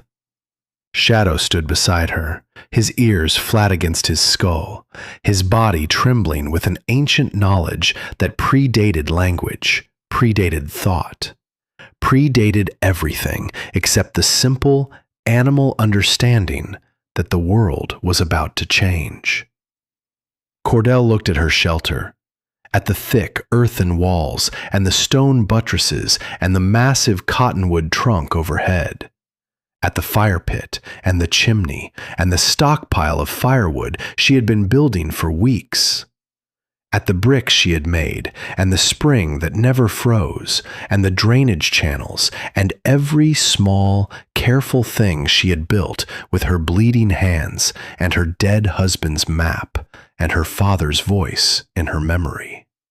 It works for now, she thought, but will it hold when the real test comes? She went inside and began to prepare. The storm came for them like something that had been waiting. It did not arrive the way storms usually arrived, a darkening of the horizon, a shift in the wind, a gradual accumulation of threat that gave people time to prepare, to board windows, to bring animals inside. This storm simply appeared. 1 hour the world was gray and still and holding its breath. The next hour, the breath was released, and the breath was made of ice. The wind came first.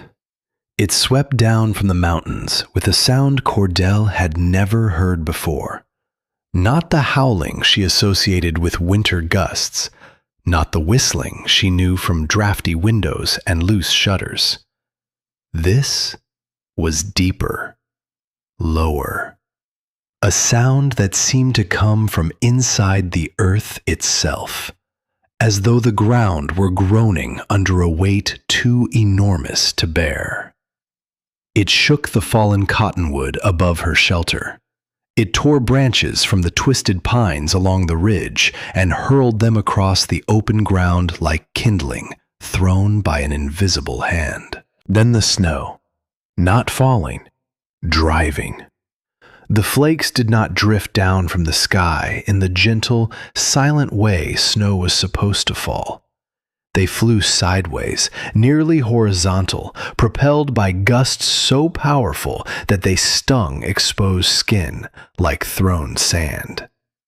Within an hour, the world outside the shelter entrance had vanished, not gradually, not in stages, but completely, as though someone had drawn a white curtain across reality and stitched it shut. Cordell had prepared as well as she could. The woodpile was stacked high in the sheltered corner near the entrance, arranged by size, kindling at the front, larger logs behind, everything covered with a layer of bark and canvas she had scavenged from Rowan's abandoned supplies. The water containers were full, drawn from the spring that morning before the sky changed. Dried meat and preserved vegetables lined the back wall in careful rows. Enough for one person and one dog for perhaps 2 weeks, if she was disciplined. If she was careful. She stood at the entrance and watched the white wall of snow advance, and she felt the last connection to the world beyond her hollow simply dissolve. The town, the mercantile, Ezra's worried face, Hargrove's threats, the people who had laughed and wagered on her death, all of it ceased to exist. There was only the shelter, the fire. The dog pressed against her side, his ears flat, his body vibrating with a terror that lived below thought. She pulled the canvas across the entrance and secured it with stones. Then she fed the fire and sat down beside it and listened to the world try to tear itself apart.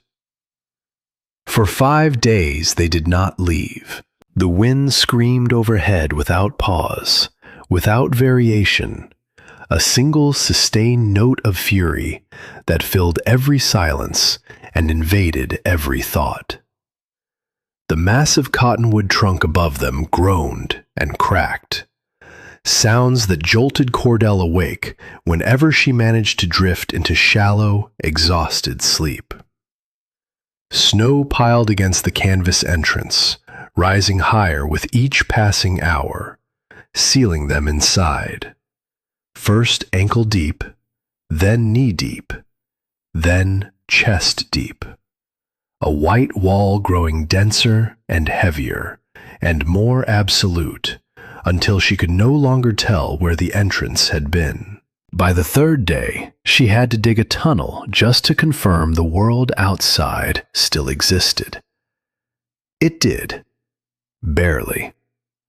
The snow was chest deep and still falling. The cold was so intense that the moisture in her nostrils froze solid in the time it took to draw a single breath. Her eyelashes stuck together like the pages of a wet book. The wind hit her exposed face with a force that felt personal, felt deliberate, as though the storm had noticed her and taken offense. She retreated back inside. But inside was something else entirely. The fire burned low and steady. The stone walls, thick with packed earth, radiated the heat they had absorbed over weeks of small, careful fires. The temperature held, not warm, not comfortable, but survivable, livable. The temperature of a root cellar, a cave, a place where the earth itself had decided the cold would not pass. Her father had been right. 6 feet of packed earth between the living and the dying, and the earth chose the living. On the 4th day, the temperature outside dropped so low that a cup of water she placed near the canvas entrance, an experiment, a way of measuring what she was being protected from, froze solid within minutes. She brought it back inside and set it near the fire, and it took an hour to thaw. The cold outside was not weather anymore. It was a force, a presence, something with weight and intention and patience. Inside, the fire crackled. Shadow curled at her feet. The walls held. On the 5th day, she calculated her remaining fuel and food with the grim precision of a woman who has learned that hope is a luxury and arithmetic is a necessity. The woodpile had shrunk by 1/3. The food supply was holding. She had been eating once a day, small portions, enough to keep her body functioning, but not enough to keep it warm without the fire. Shadow ate less than she did. His body somehow adapted to scarcity in ways hers was not, his metabolism slowing like a machine throttling down to conserve power. If the storm lasted another week, she would run out of wood before she ran out of food. And without wood, the fire would die. And without the fire, the walls would still hold, the earth would still insulate, but the air inside would slowly, inexorably cool until it reached a temperature that the human body could not sustain. She had survived everything: the betrayal, the walk, the digging, the blisters and the failed bricks, and the sabotage and Hargrove's threats. She had survived all of it through will and knowledge, and the stubborn refusal to become what everyone expected her to become. But she could not will wood into existence. She could not argue with arithmetic. She was sitting with this thought, not panicking, not despairing, just sitting with it. The way you sit with a stone in your hand, feeling its weight, accepting its reality, when the knock came. At first, she thought she had imagined it. A soft sound, almost imperceptible beneath the endless shriek of wind. A dull thud against something solid. Then another. Then a pause. And another. Shadow's ears pricked. He rose from his spot near the fire and moved toward the entrance, whining softly, his nose working, his body tense with a different kind of alertness. Not the alertness of threat, but the alertness of recognition. Something alive was out there. Something that was not wind, and was not snow, and was not the creaking of ancient wood. Cordell grabbed the lantern and began to dig. The snow that had packed against the canvas was heavy and dense, compressed by its own weight into something closer to ice than powder. Her arms burned with the effort. The cold attacked her hands, her face, her lungs. Each breath a sharp inhalation of air so frigid it felt like swallowing broken glass. But she kept digging, tearing at the packed snow with her bare hands when the shovel would not fit, clawing upward and outward until she broke through into the howling white darkness. A figure stood there. 2 figures. Barrett Pruitt, the young man who had sat on his horse and called her shelter a grave, who had laughed when his father wagered money on her death, who had looked down at her from the saddle with the easy contempt of a boy who had never been hungry, never been cold, never been told he was worthless and had to prove otherwise. He stood in the snow now, and the contempt was gone. His face was gray with cold, the color of wet ash. His lips were cracked and bleeding. Frost coated his eyebrows, and the scarf wrapped around his neck, turning him into something that looked less like a young man and more like a figure carved from ice and left to crack. In his arms, pressed against his chest with a desperate tightness, he held a bundle. A child. A little girl, perhaps 7 years old, wrapped in a blanket so stiff with ice that it crackled when he shifted his weight. Her face was barely visible, just a small oval of skin between the frozen folds of fabric, and even that small patch was the wrong color. Not pink, not pale. Blue. Please. Barrett's voice was a whisper, stripped raw by the cold, and by something else, something that had nothing to do with temperature, and everything to do with the sudden annihilating discovery that the world does not care how rich your father is, or how loud your laughter was, or how certain you were that other people's suffering could never touch you. Our house collapsed. The roof, the snow was too heavy. Father is hurt. Mother is with him. But Louisa, my sister, she needs warmth. Please. Cordell looked at him. She looked at this boy who had mocked her, who had called her mad, who had ridden away laughing while his father bet money that she would not survive to see the new year. She felt something move inside her. A dark, bitter thing that wanted to say the words that had been forming in the back of her mind for months, sharpening themselves against every insult, every sidelong glance, every whispered prediction of her failure. I thought this was a grave. Isn't that what you called it? A grave I was digging for myself? The words were right there, on her tongue, ready. Then she looked at the bundle in his arms, at the small face between the frozen folds.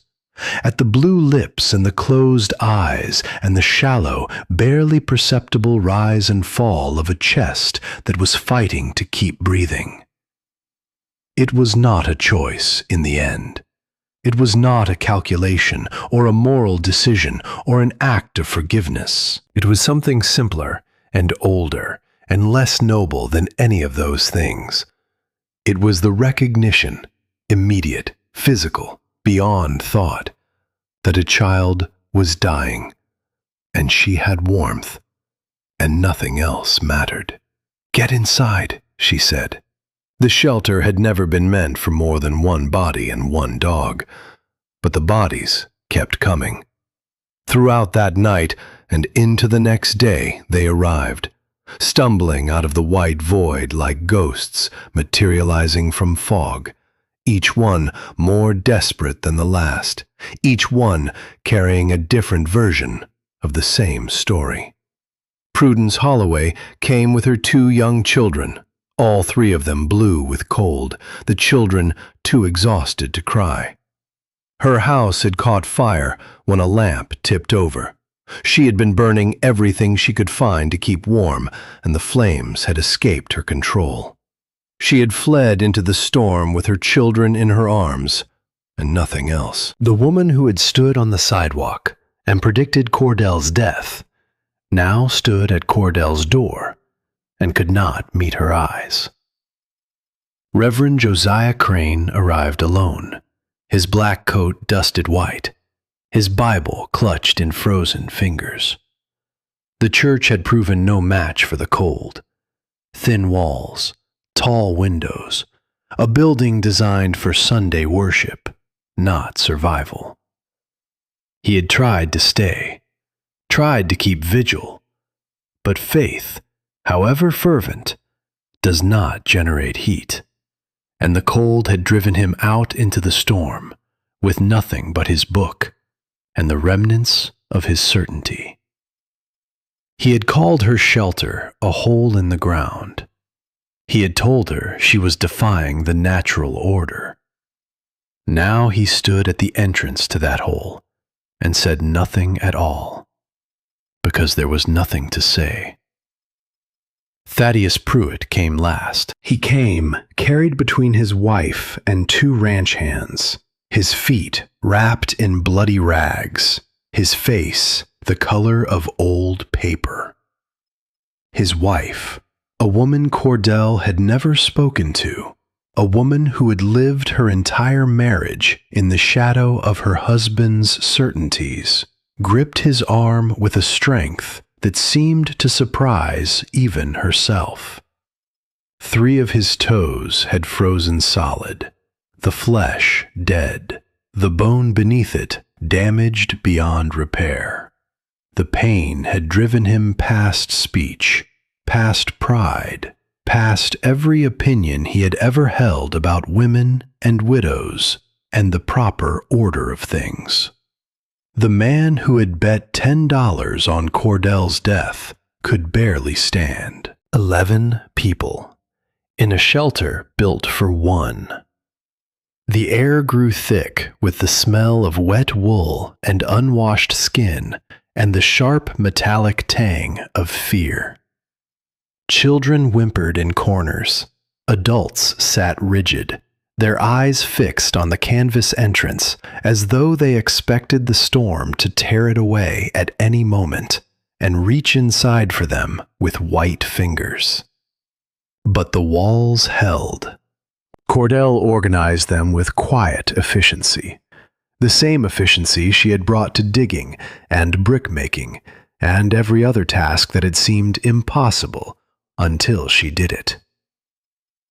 The children would sleep in the warmest corner, against the back wall, where the earth held the most heat and the stone radiated warmth from the fire.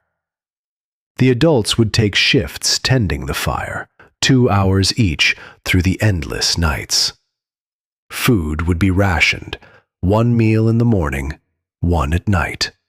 Hot water in between, because hot water fills the stomach and warms the chest and costs nothing but fuel. No one argued. The people who had mocked her, who had pitied her, who had shaken their heads and predicted her failure, now followed her instructions with the silent obedience of passengers on a sinking ship who have identified the one person who knows how to work the lifeboat. The hours blurred together. Day and night became meaningless. The entrance was buried, the canvas sealed. The only light came from the fire and the single lantern she rationed as carefully as the food. Time was measured in shifts, in meals, in the slow consumption of the woodpile that shrank with terrifying steadiness, log by log, hour by hour. Shadow appointed himself guardian of the children. He curled around Louisa Pruitt, the little girl Barrett had carried through the storm, with a protective intensity that seemed almost deliberate, as though the dog understood that this small body was the most fragile thing in the shelter, and therefore the most important.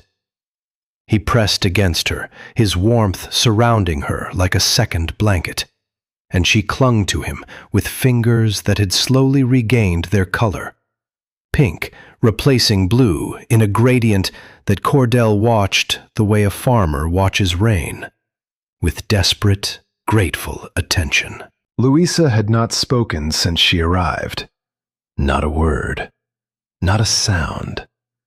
The shock of the cold, the terror of the collapsing house, the nightmare journey through the storm in her brother's arms, all of it had stolen her voice, retreating it to some deep interior place where words could not reach and comfort could not follow. On the third night inside, Cordell checked the fuel. The woodpile had shrunk to half its original size. 11 bodies consumed warmth faster than one. 11 bodies required a larger fire, more frequent feeding, a steady appetite for fuel that was being satisfied at a rate she had not planned for, because she had not planned for 11 people. She did the arithmetic in her head. If the storm lasted 3 more days, they would run out of wood. And then... She did not finish the thought. She could not afford to finish it, because finished thoughts have weight, and she was already carrying as much weight as one person could carry. On the 4th night, Thaddeus Pruitt spoke. He had been silent since his arrival, lost in the fog of pain from his ruined feet, drifting in and out of a consciousness that seemed to hold no comfort in either direction. But something had cleared. Perhaps the warmth, perhaps the regularity of meals, perhaps simply the animal recognition that he was alive and might continue to be alive.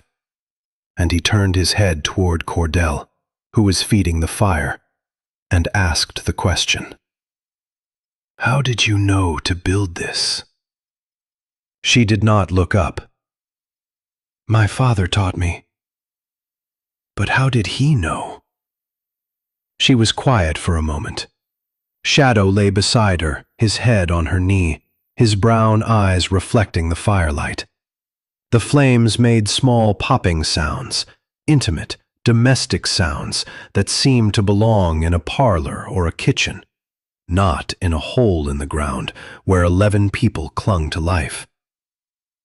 "In the old country," she said finally, "the miners worked deep underground, miles down sometimes. The earth down there stays the same temperature all year. Summer, winter, it does not matter. The miners learned to use that. They learned to let the earth itself keep them warm. But this is not a mine. No, but the principle is the same." She gestured at the walls, the packed earth, the carefully placed stones, the buttresses Ezra had insisted on. 6 feet of packed earth between us and what is outside.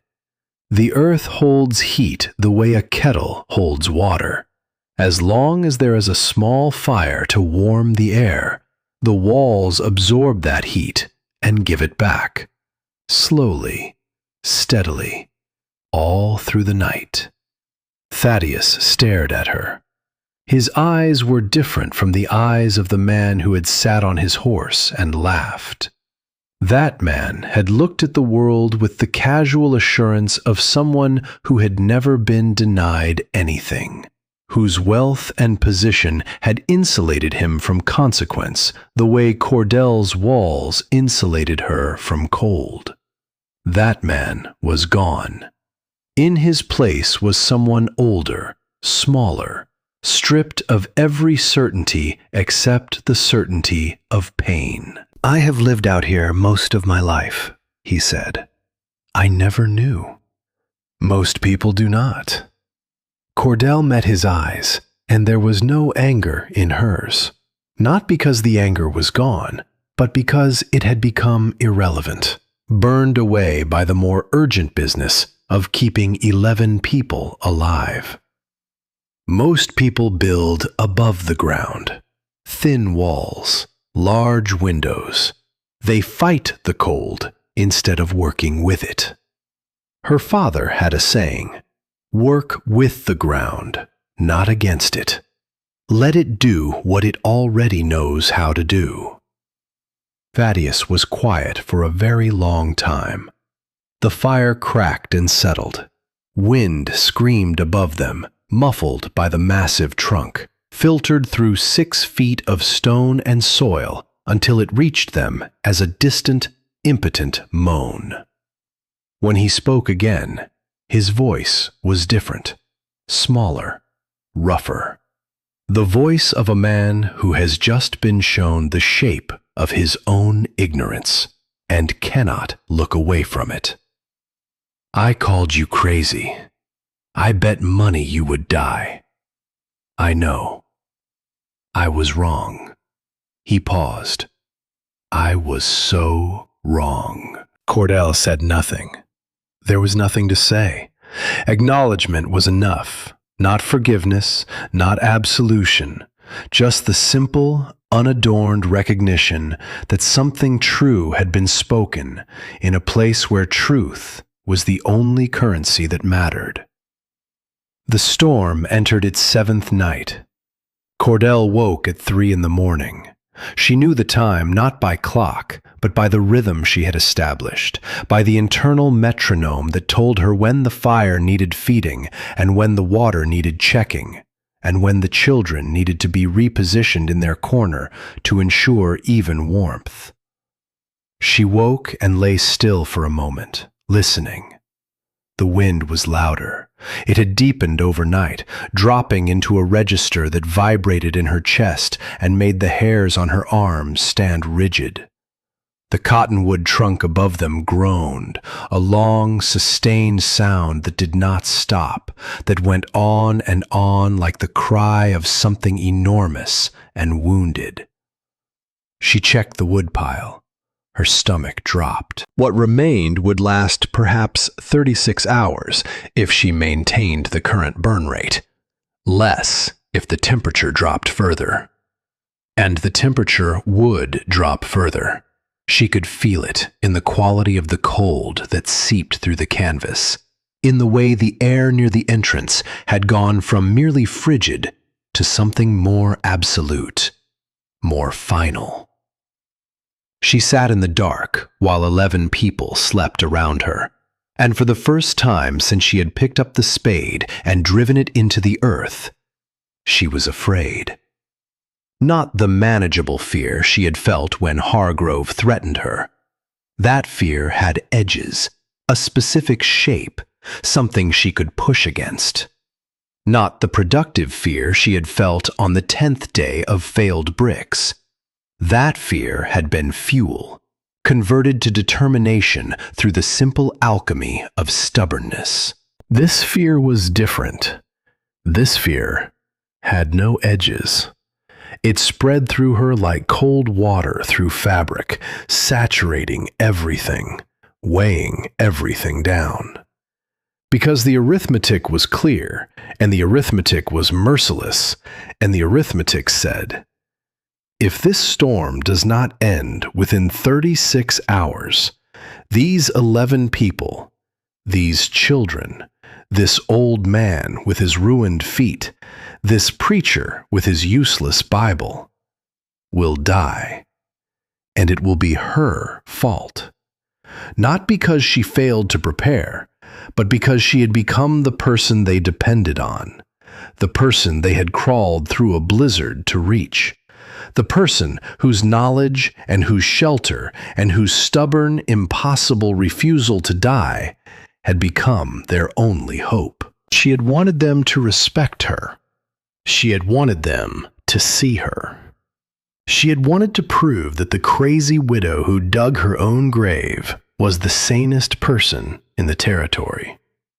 She had not wanted this weight, this responsibility, this terrible, crushing knowledge that other people's lives now balanced on the things she had built with her bleeding hands and her father's borrowed knowledge. She looked at her hands in the firelight, the calluses, the scars, the broken nails and cracked skin. Those hands had made bricks from nothing. Those hands had carved a home from the earth. Those hands had to find more fuel. She stood up. She began to take inventory. The shelving she had built from scrap wood, that could burn. The handle of the spare spade, firewood. The wooden frame she had constructed to hold the canvas over the entrance. She could replace it with stones if she worked quickly. Every piece of wood that was not a wall or a ceiling became potential fuel, measured and catalogued and ranked by burn time, by density, by how long each piece would keep the fire alive. It was not enough. But it was more than nothing. She began to dismantle the shelving, working quietly so as not to wake the others. The nails came out slowly, painfully, each one a small surrender. She had built those shelves herself. She had been proud of them. The evenness of the boards, the snug fit of the joints. Now she stacked the wood beside the fire and watched her craftsmanship become fuel. That was when Louisa spoke. The voice was so small, so unexpected, that at first Cordell thought she had imagined it, the way she had almost imagined the knock on the 6th day. Another sound that seemed too improbable to be real. Can the dog have some too? Everyone in the shelter went still. Barrett, who had been dozing against the wall, opened his eyes. Thaddeus turned his head. Prudence Holloway, who had been sleeping with her children curled against her, sat up. Louisa Pruitt was sitting in the warm corner, shadow beside her, her small hand resting on his head. In her other hand, she held a piece of dried meat from the evening ration, a piece so small it would not have satisfied a sparrow. "He kept me warm," the little girl said. Her voice was thin, tentative, the voice of someone trying out words after a long silence, testing whether language still worked, whether the world was still a place where words meant things. "He stayed with me all night, every night. He deserves to eat too." For a moment, no one breathed. Cordell felt something happen behind her eyes. A pressure, a stinging, a sensation she had not felt since the day she sat against the boulder and read Rowan's letter and let herself fall apart.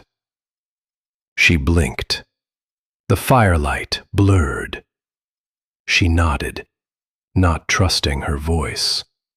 not trusting anything except the simple motion of her head moving up and down. Louisa held out the meat.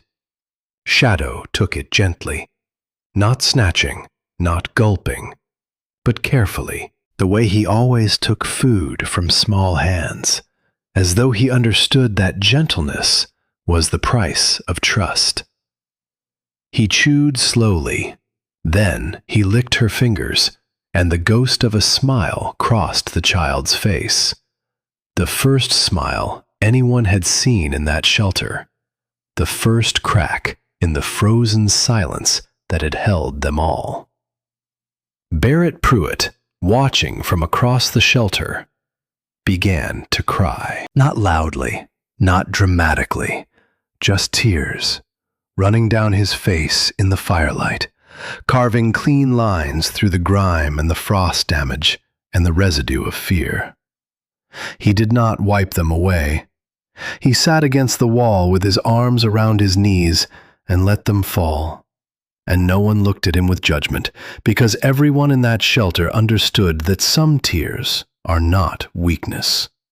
Some tears are the sound of something inside a person finally breaking open. Not breaking apart, but breaking open, the way a seed breaks open when it is spent long enough in the dark and is ready to become something else. The storm ended on the 9th day. Cordell knew it was over before she opened her eyes. The silence woke her. The sudden, shocking absence of wind, as though someone had turned off a machine that had been running so long she had forgotten it was on. She lay still for a moment, listening to the silence, feeling its weight, its texture. It was not a peaceful silence.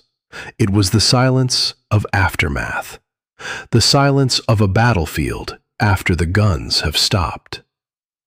She dug out the entrance for the last time. The world outside was white, not the white of fresh snow, cheerful, clean, temporary. This was a deeper white, an absolute white, the white of a landscape that had been erased and rewritten in a language with no words. The snow stretched to the horizon in every direction, unbroken, unmarked, featureless. The mountains had been reshaped, ridges softened, valleys filled, trees buried to their upper branches. The entire geography of the land altered as though a giant hand had smoothed it flat. The sky above was blue.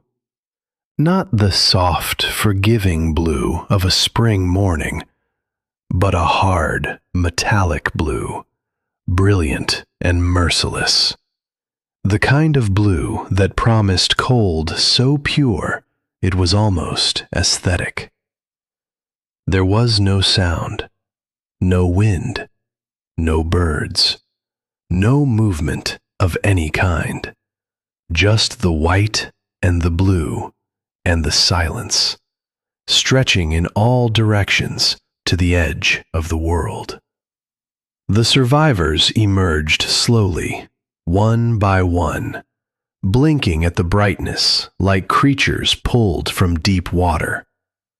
They stood in the snow and looked at the devastation and said nothing, because there was nothing adequate to say. The scale of it, the complete, annihilating thoroughness of what the storm had done, was beyond commentary. Prudence Holloway held her children close and stared at the space where the trail to town had been.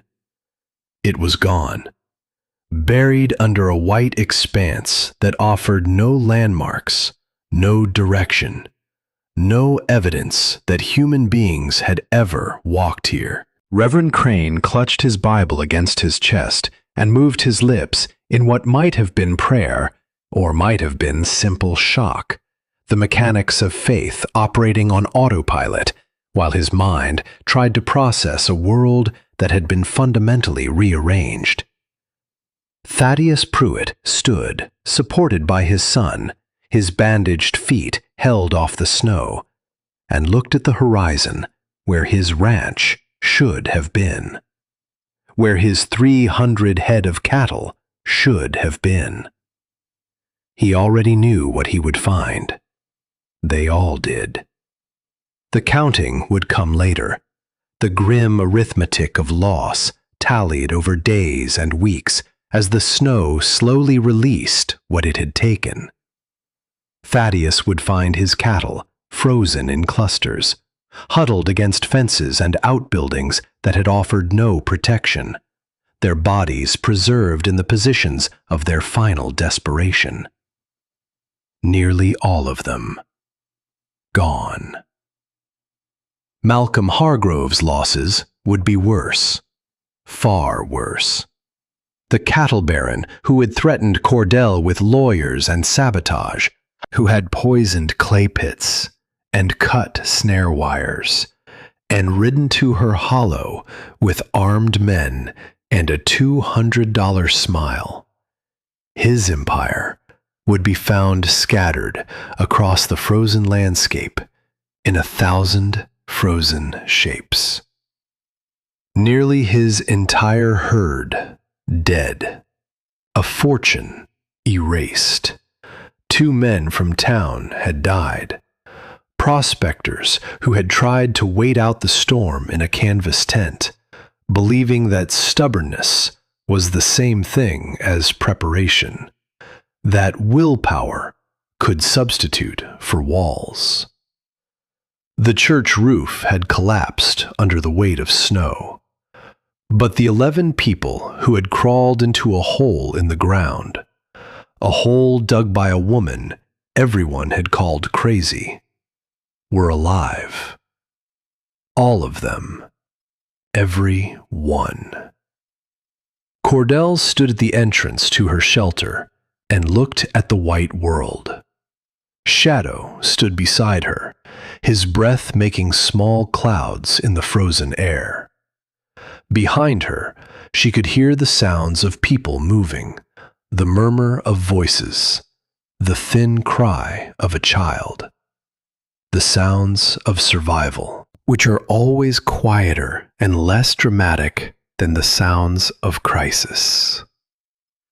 She thought about Rowan, about his letter, his map, his faith in her and in the earth, and in the knowledge her father had carried across an ocean and planted in the mind of a 7-year-old girl who had not understood why she needed it.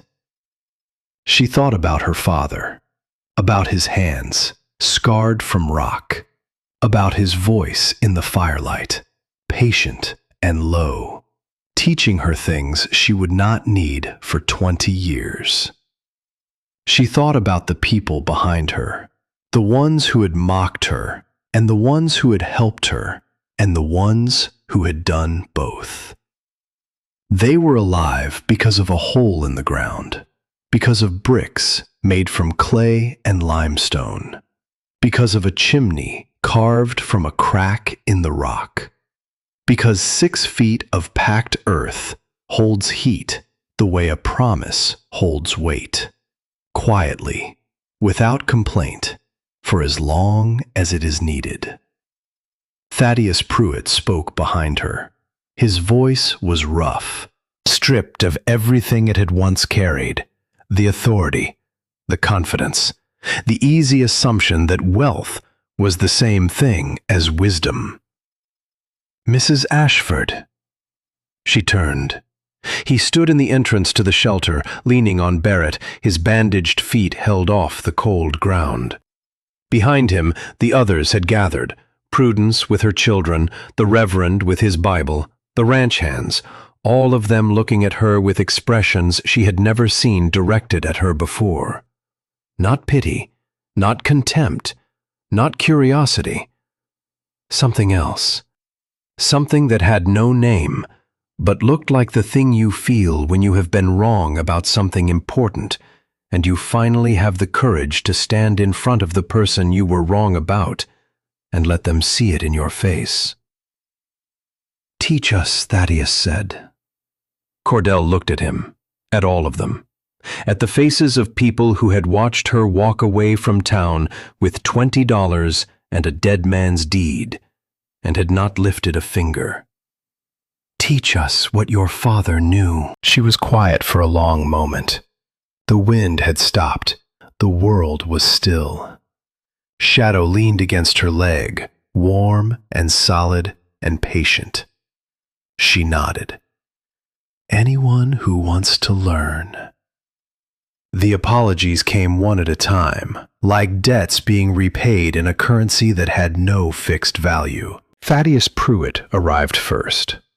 He came on a morning when the snow had begun to settle and crust over, the sun turning the landscape into a blinding white plain that sparkled with a beauty so sharp it felt like cruelty. He walked slowly, painfully, leaning on a cane his son had fashioned from a pine branch. His bandaged feet left uneven prints in the snow, 2 footprints and a round hole where the cane punched through the crust. A stuttering trail that told the story of what the storm had cost him before he opened his mouth. Barrett walked beside him.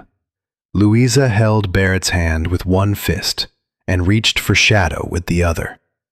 And when the dog bounded toward her through the snow, the little girl laughed, a sound so bright and unexpected in that white, silent landscape that everyone who heard it stopped moving, stopped breathing, stopped everything, just to let the sound exist. Thaddeus stopped at the entrance to the shelter. He removed his hat.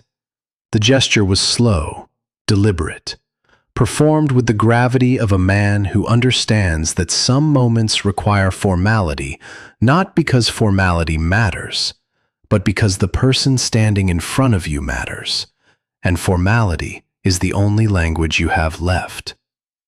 He reached into his coat and produced a small leather pouch.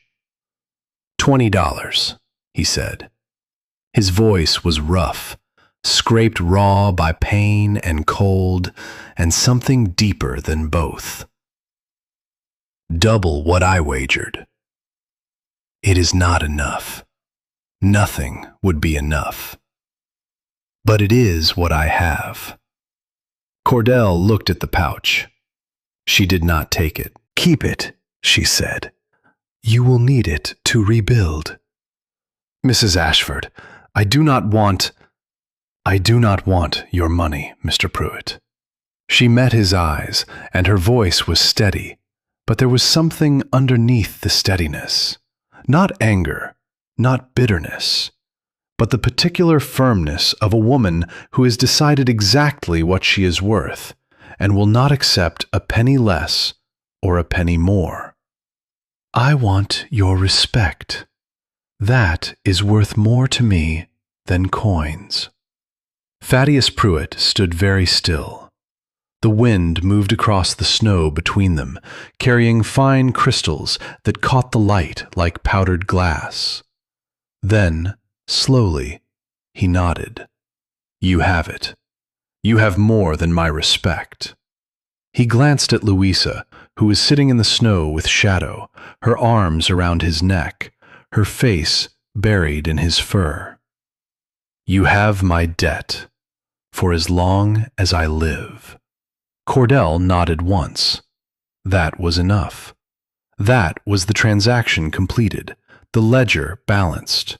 Not with money, but with something older and harder to counterfeit. Reverend Josiah Crane came next. He looked different, smaller somehow, as though the storm had burned away some layer of insulation. Not physical insulation, but the spiritual kind. The certainty that had always surrounded him like a visible garment. The unshakable conviction that he understood God's will and could translate it for lesser mortals. That garment was gone. What remained was a man, tall, thin, cold, uncertain, standing at the edge of a hole in the ground that had saved his life. He did not speak for a long time.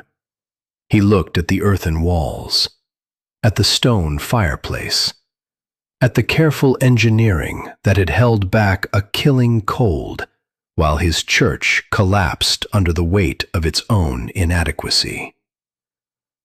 "I called this place a hole in the ground," he said quietly. "I said you were defying the natural order, that a woman alone, living like this, was unnatural." Cordell waited. "I was wrong." The words came out slowly, each one extracted at cost, like nails pulled from old wood. "This place saved my life, saved the lives of children." He looked at her, and his eyes held something she had never seen in them before. Not humility exactly, but the raw material from which humility is made. "I do not understand your knowledge, Mrs. Ashford. I do not know where it comes from, but I know it was a gift." "My father taught me," Cordell said, "a tin miner from the old country. He knew how to live in the earth." "Then your father was a wise man." The Reverend paused. He seemed to be gathering himself for something, the way a man gathers himself before stepping off a ledge. "Would you teach us? The things you know, the way you build, the way you read the land. Would you share it?" Cordell thought about her father, about the long evenings in their small house, his voice low and steady, his scarred hands folded in his lap while he spoke of underground temperatures and clay composition, and the way stone holds heat like a living thing. He had taught her not because she asked, but because he understood that knowledge is only valuable when it survives the person who carries it. Knowledge kept is knowledge lost. Knowledge shared is knowledge that lives. "Yes," she said, "anyone who wants to learn." Silas Widmore arrived on foot 3 weeks after the storm ended. He came alone, without announcement, without the wagon full of stolen furniture that had been the last image Cordell carried of him from the town. He was thin, gaunt, really, the flesh drawn tight across his cheekbones, his clothes hanging loose on a frame that had shed weight the way trees shed leaves in a hard autumn. He had nearly died. He would have died if a family of strangers had not found him half frozen on a trail and brought him into their home and fed him and warmed him and saved his life without asking for anything in return. Strangers, people he had never met, owing him nothing, had saved him, while his own kind, the people he drank with, gambled with, attended church with, had not come looking. He stopped 10 feet from the shelter entrance and stood there, not approaching, not speaking, just standing in the snow like a man waiting for a verdict he already knows. Shadow growled. Cordell put a hand on his head to quiet him. "You look terrible," she said. Silas flinched. The flinch was small but complete, his whole body contracting, as though her words had struck him in a place that was already bruised. "I almost died," he said. "Would have died if strangers had not found me." He laughed, a bitter sound, sharp-edged, directed entirely at himself. "People who owed me nothing. They saved my life when my own kind would have let me freeze." "What do you want, Silas?" He reached into his coat and pulled out a folded paper. Stained, creased, soft from handling. He held it out to her, and his hand trembled. Not from cold, but from something else. Something that lived in the muscles and the bones and could not be hidden by gloves or courage. Cordell took the paper. She recognized it immediately. Rowan's handwriting. The careful legal language. The signatures of witnesses. The will. The real one. Rowan's will had left everything to her. The land, the claim, the rights, all of it, explicitly, unambiguously, irrevocably, hers. Silas had hidden it. He had hidden it so he could claim there was no will, so he could step into the vacuum and take whatever he could carry. And he had stood in the street with $20 in his hand and lied to her face, while the document that proved her ownership sat folded in his pocket like a loaded gun pointed at his own conscience. "I should have given you this the day Rowan died," Silas said. "Instead, I lied. I stole. I tried to take everything you had because I was in debt, and I was scared. And it was easier to rob a widow than to face what I owed." He looked at the ground. "I am not asking for forgiveness. I do not deserve it." Cordell looked at the will. Then she looked at the man standing before her, broken, hollowed out, stripped of everything except the truth, which is the heaviest thing a person can carry, and the last thing they put down. "You are right," she said. "You do not deserve forgiveness." Silas nodded, already turning to leave, already accepting the verdict. "But you can have a chance to make amends." He stopped. "There is work to do here," Cordell said. "Building, teaching, helping the others recover. If you want to earn back something, not forgiveness, but purpose, you can start there."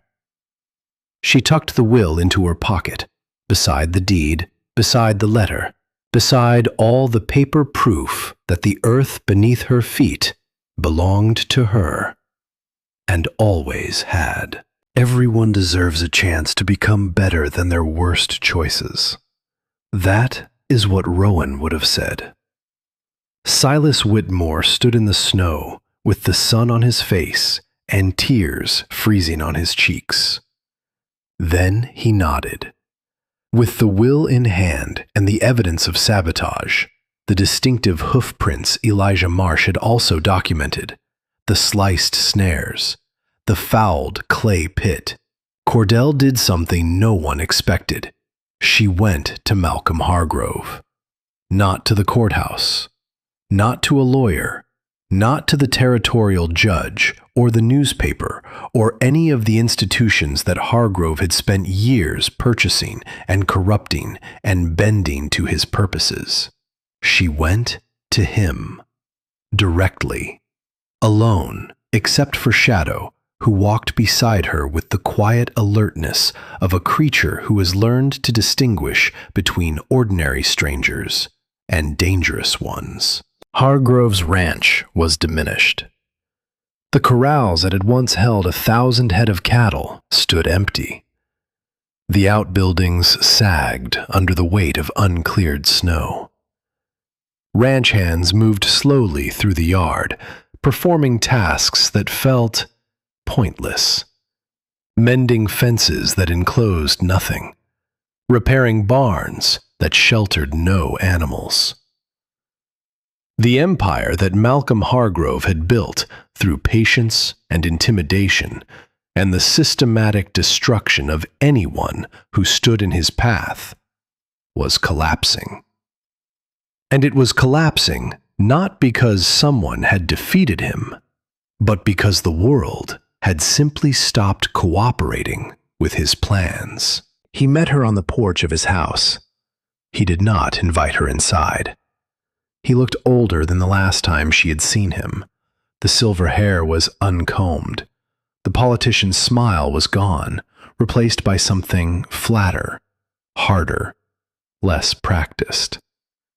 He looked at her with the eyes of a man who has run out of moves and knows it, but has not yet decided whether to concede or to burn the board. "Mrs. Ashford." His voice was careful. "What brings you here?" Cordell did not sit. She stood on the frozen ground in front of his porch and looked up at him, and the geometry of the moment was significant. He above, she below. The same arrangement he had established when he rode his horse to her hollow and looked down at her with contempt. But the power had shifted. They both felt it. "I have my husband's will," she said. "The real one. It names me as sole owner of the claim. Your document from Silas is worthless, signed under no legal authority, by a man with no legal standing. Any court would dismiss it." Hargrove said nothing. His jaw tightened.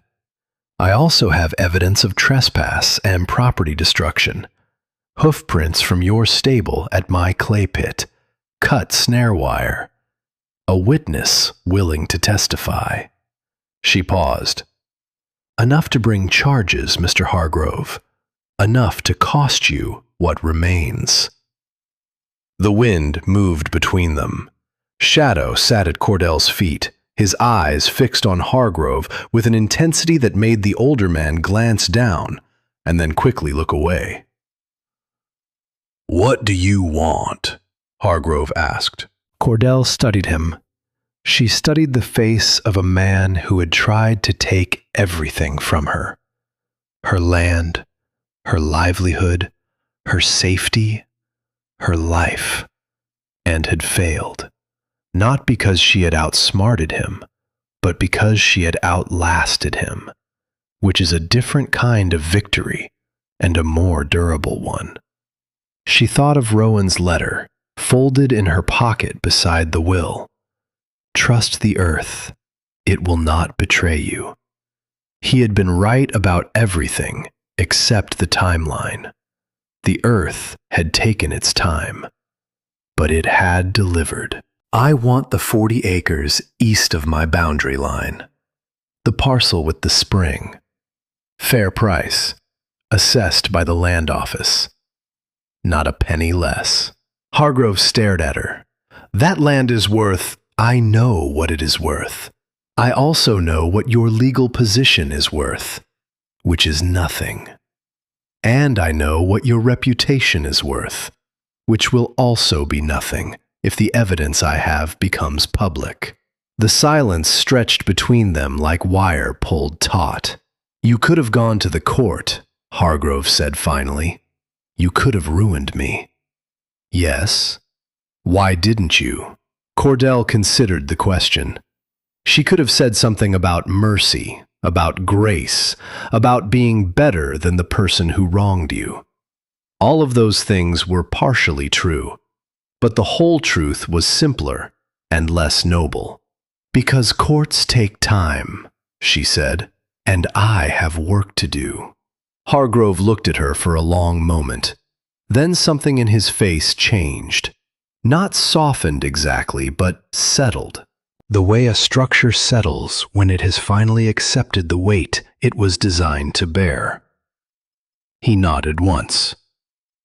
"Fair price," he said. "Assessed by the land office. And you leave. You sell what you have left, and you go somewhere else, and you do not come back." Hargrove's mouth tightened, but he did not argue. He had no arguments left. The widow he had tried to destroy was standing in front of him with evidence in her pocket and a dog at her feet, and the quiet, absolute certainty of a woman who has been tested past the point of breaking and discovered that she does not break. He nodded again. Then he went inside and closed the door. Spring came slowly.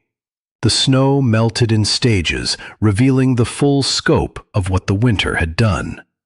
The collapsed roofs, the empty corrals, the scattered evidence of a season that had reshaped the landscape and everyone in it.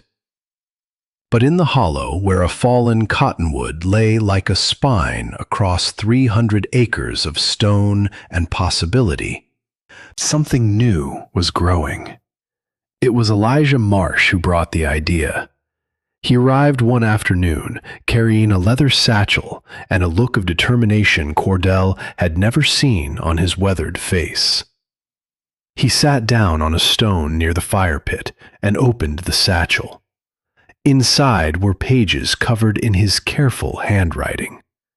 Diagrams of wall construction, sketches of the chimney system, drainage angles, notes on clay composition and limestone ratios. "I have been watching," he said, listening, taking notes. He spread the pages on the ground between them. "This knowledge saved 11 lives. It should not die with you. It should spread." Cordell looked at the papers.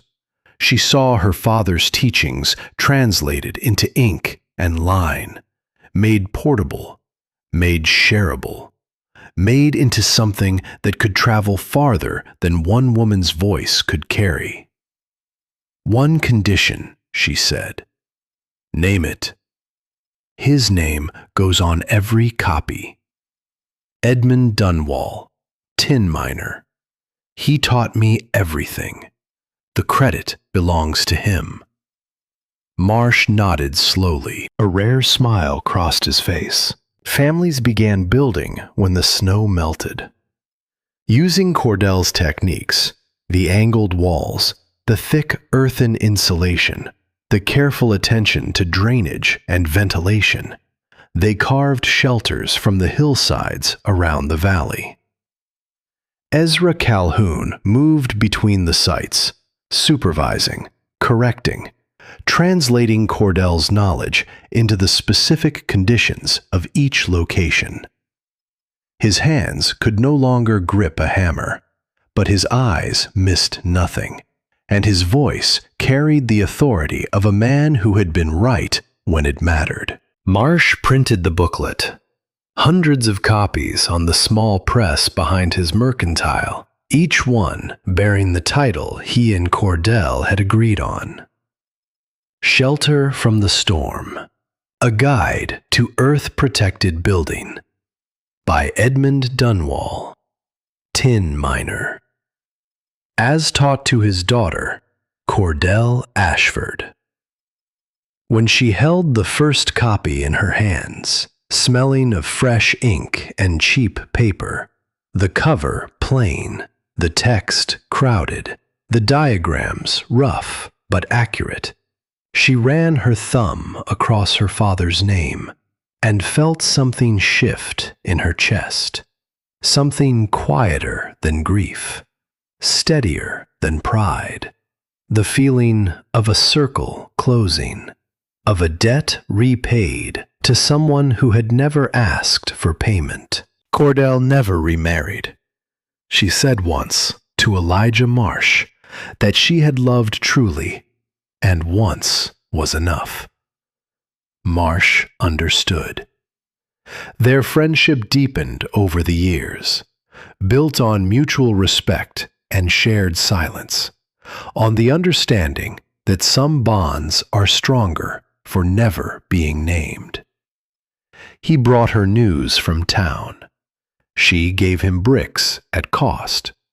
They argued about politics and agreed about weather, and sat together on the porch of her growing house, watching the light change on the mountains, saying nothing, because nothing needed to be said. The shelter she had dug in desperation became the foundation for a proper home, half above ground, half below, the best of both worlds. The fallen cottonwood remained, its great trunk preserved and incorporated into the structure, like a monument, like a spine, like proof that even fallen things can hold up what comes after. Shadow lived to be old, ancient for a dog that had once been a starving stray. He slowed gradually, the way strong things slow, not suddenly, but by degrees. Each day a little less distance covered, each evening a little earlier to his spot by the fire. On a summer afternoon, when the light was golden and the air smelled of warm pine, and the mountains stood sharp against a sky so blue it ached, Shadow walked to the entrance of the shelter, the same entrance where he had first appeared as a shivering shadow in the firelight, and lay down in the sun. He closed his eyes. His breathing slowed. His tail thumped once against the warm stone. Then it was still. Cordell buried him there. She marked the spot with a single flat stone and did not write anything on it, because the stone was enough, and the place was enough, and the memory of a dog who had chosen to stay when the whole world was leaving was not something that could be reduced to words carved in rock. Many years later, many springs, many winters, many shelters built, and many students taught, Cordell sat on the porch of the house she had raised from a hole in the ground. The mountains were the same. The sky was the same. The fallen cottonwood, now weathered silver by decades of sun and wind, still stretched across the property like a spine, still bearing the weight of the roof she had built on top of it, still holding. In her lap lay a copy of the booklet. The cover was worn soft, the pages dog-eared, the ink faded in places where fingers had traced the diagrams over and over, following the lines the way a traveler follows a map through unfamiliar country. Her father's name was still legible. Edmund Dunwall, tin miner. She looked at the land, 300 acres, spreading out before her in the evening light. The land that everyone had called worthless. The land that had fed her and sheltered her and taught her that the earth does not care who you are or what you have lost or what people say about you behind your back. The earth only cares about what you do with your hands and what you carry in your head, and whether you have the patience to listen to what the ground is telling you. The wind moved through the old cottonwood branches, the ones that had regrown over the years, reaching upward from the fallen trunk in slender green arcs. Proof that even a tree torn from the earth can find a way to keep growing if its roots are deep enough and the ground is willing. Cordell closed her eyes. The sun was warm on her face. The stone beneath her feet held the heat of the day and would hold it through the night, and would hold it through the winter, and would hold it long after she was gone, because that is what stone does. That is what the earth does. It holds. They called her the crazy widow who dug her own grave. But her father had taught her that the earth does not betray those who learn to read it. She did not dig a grave. She dug a home.